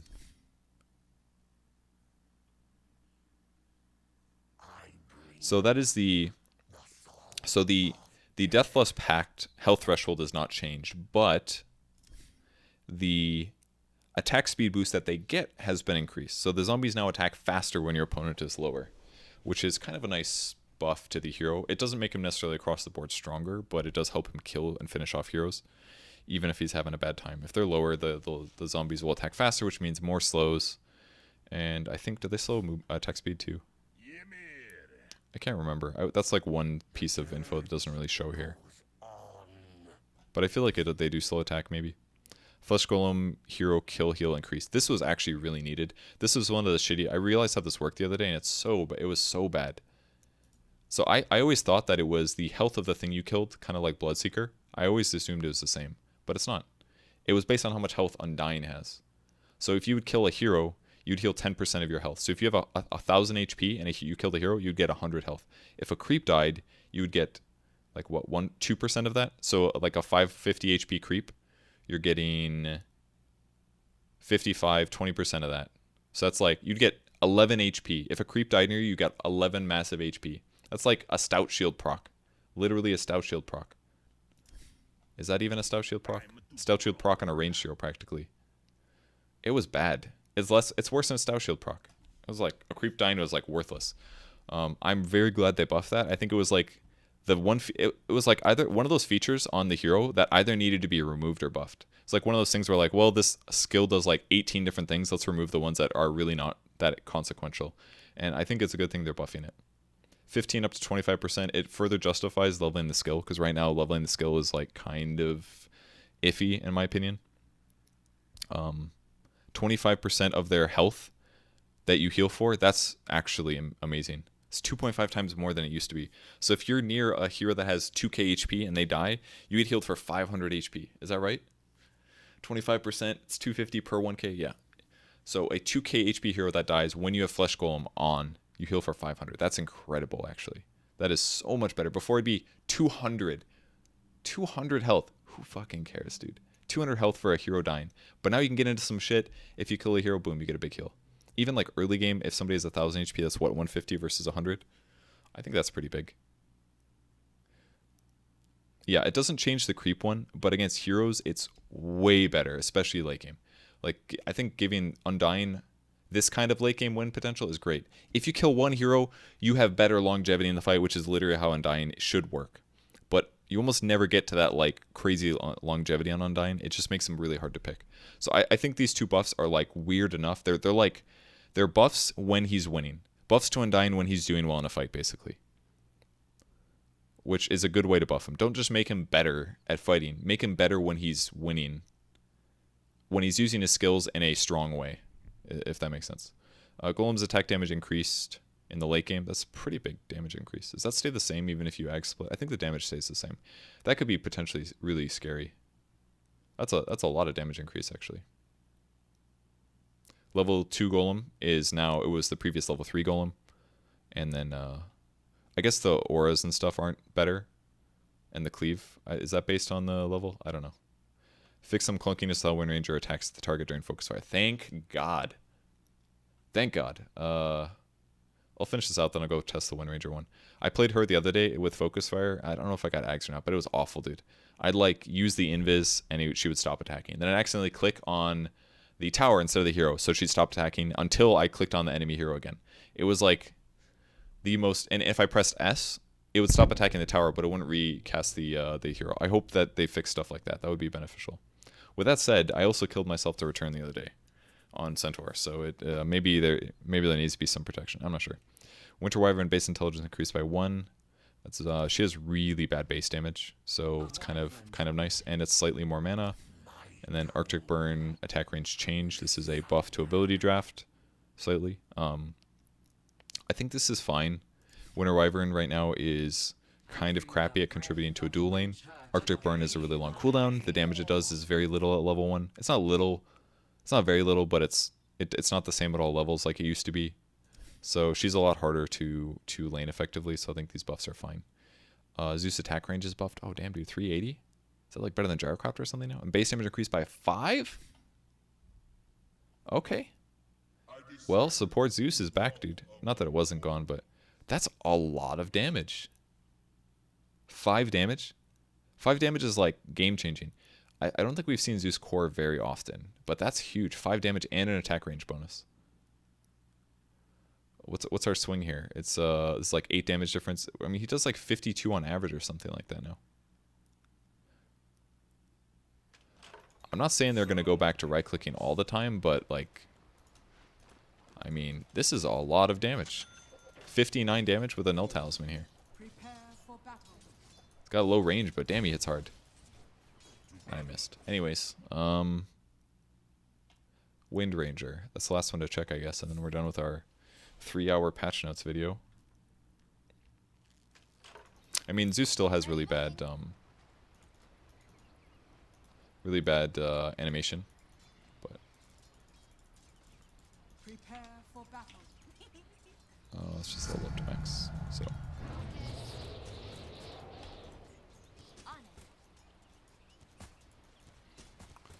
I don't know what kind of clunkiness we're talking about.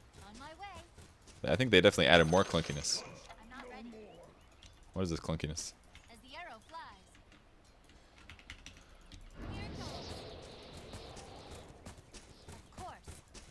Something's going wrong, guys.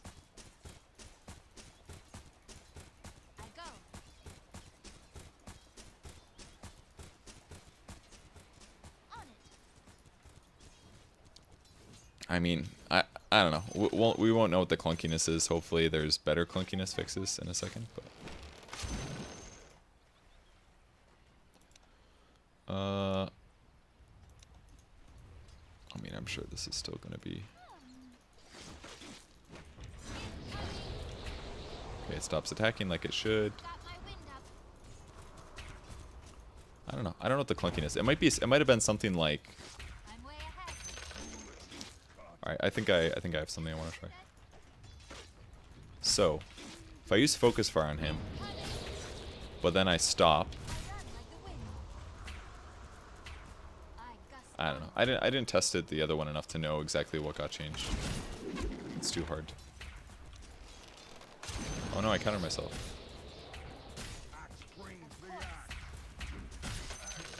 Yeah, maybe the focus, maybe the mini stun is good. I'm not sure. So it probably messes up like animations and stuff. I've never tried it. I always go cooldown reduction because I just think like I don't need a mini stun. Like, oh, I'll just use it to stop a TP. But if you're actually trying to outcarry against somebody, it might be really beneficial. And I go MKB anyway, so it's not like I'm going to be missing or anything. Like, I can just walk away from this guy and he never catches up. I mean, that's partially because I'm literally faster than him. But it does provide some stuff. I don't know, I've never tried it.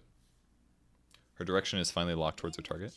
Oh, so you're saying that if... I do upload these videos, always to my YouTube, youtube.com/purgegamers. I feel like I haven't... I used to shield my YouTube all the time. I don't think I've actually set the URL in like 4 years or something. Yeah, I was actually going to do ability draft. I was going to do sub games today, probably. Yeah. It didn't respond properly. Yeah, it felt weird to use Focus Fire often. So if I lane her against Medusa uses ultimate, do I actually get...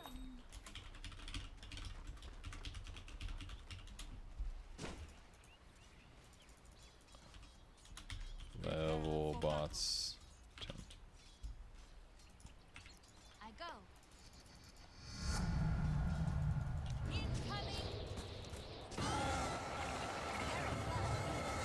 No?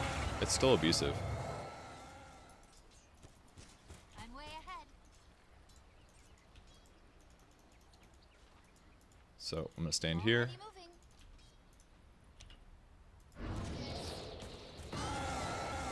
It still doesn't work. So she still technically counters the Medusa. You're not technically turned around, I don't think. As the arrow flies. Steki's the only hero on CM now? Okay, it makes sense. I mean, I think it makes sense that they'd slowly trickle in the heroes in CM mode, rather than they don't want to unleash them all at the same time. They want to like let it happen slowly. They don't want to super mess up the whole pro scene or change things, you know.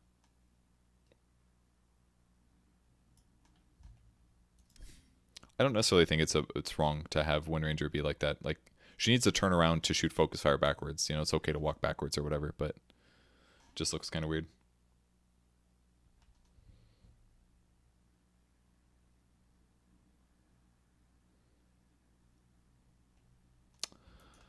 Okay, so I think the next thing, I want to make a list of heroes I want to try.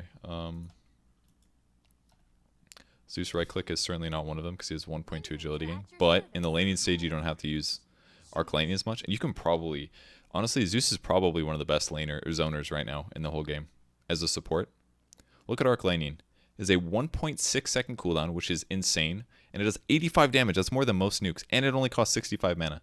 That means you can cast it like 5 times or something before you're out of mana. And the cooldown is so low that you can just chase people with this and right click, which is how most Zeus's do it. His mobility is okay, his armor's kind of bad, his base health is alright, but now that he does like 52 damage on every hit, 53 damage or something, I feel like you could just go like Null Talisman and just slap dudes. Certainly against like melee heroes, it's better. I guess his armor is still pretty bad, but I feel like he's better as, I mean, in all ways, better as a support at zoning, and better as a mid last hitting. It's pretty cool. Alright, so here's what I want to play. Maybe more Wind Ranger with Focus Fire, Stun, Perk. Will we see Pango at DAC? Guaranteed. I guarantee you will see Pangolier. Maybe Undying, maybe. Filthy Change. I will definitely be getting his level 2 Flesh Golem earlier now. Maybe. That's only 5%. Probably, I think it's justified over like an extra decay level. I'd probably bother to do that. Tree maybe as dual lane support. Tiny is worse. Spirit Breaker maybe.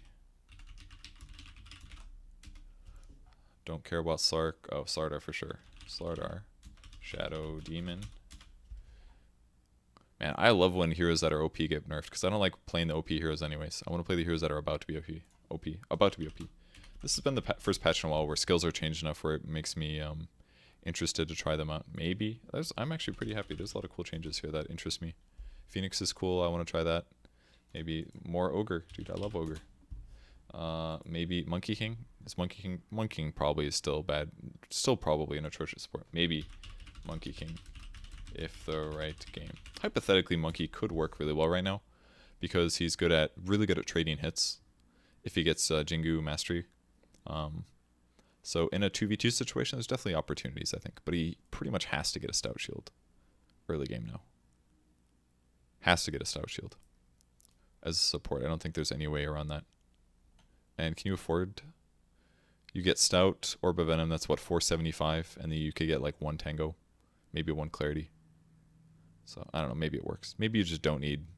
What's his base movement speed? 300? That's not that bad. You kind of need the slow to guarantee 4 hits. Mirana, good for her, don't care. Lion, God.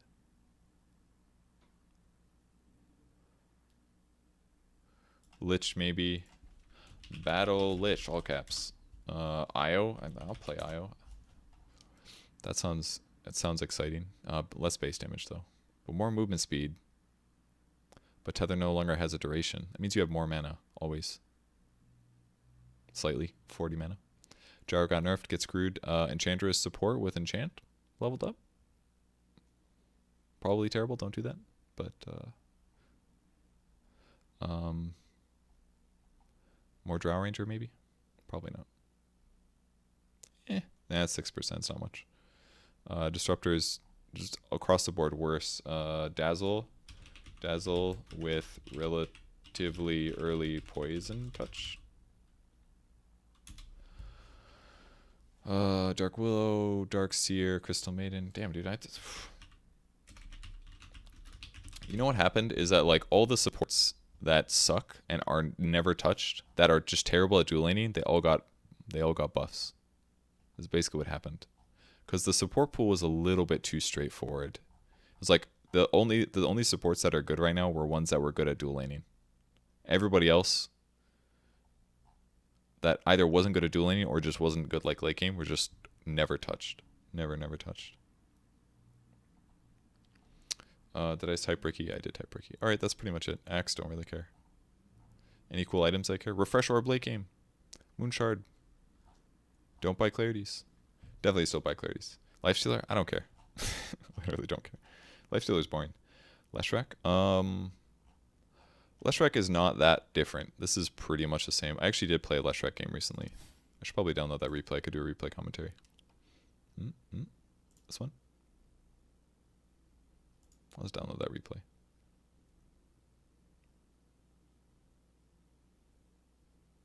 was like 5 days ago. All right. Should Morphling be able to attribute shift during stuns? He can. If you press attribute shift before you're stunned.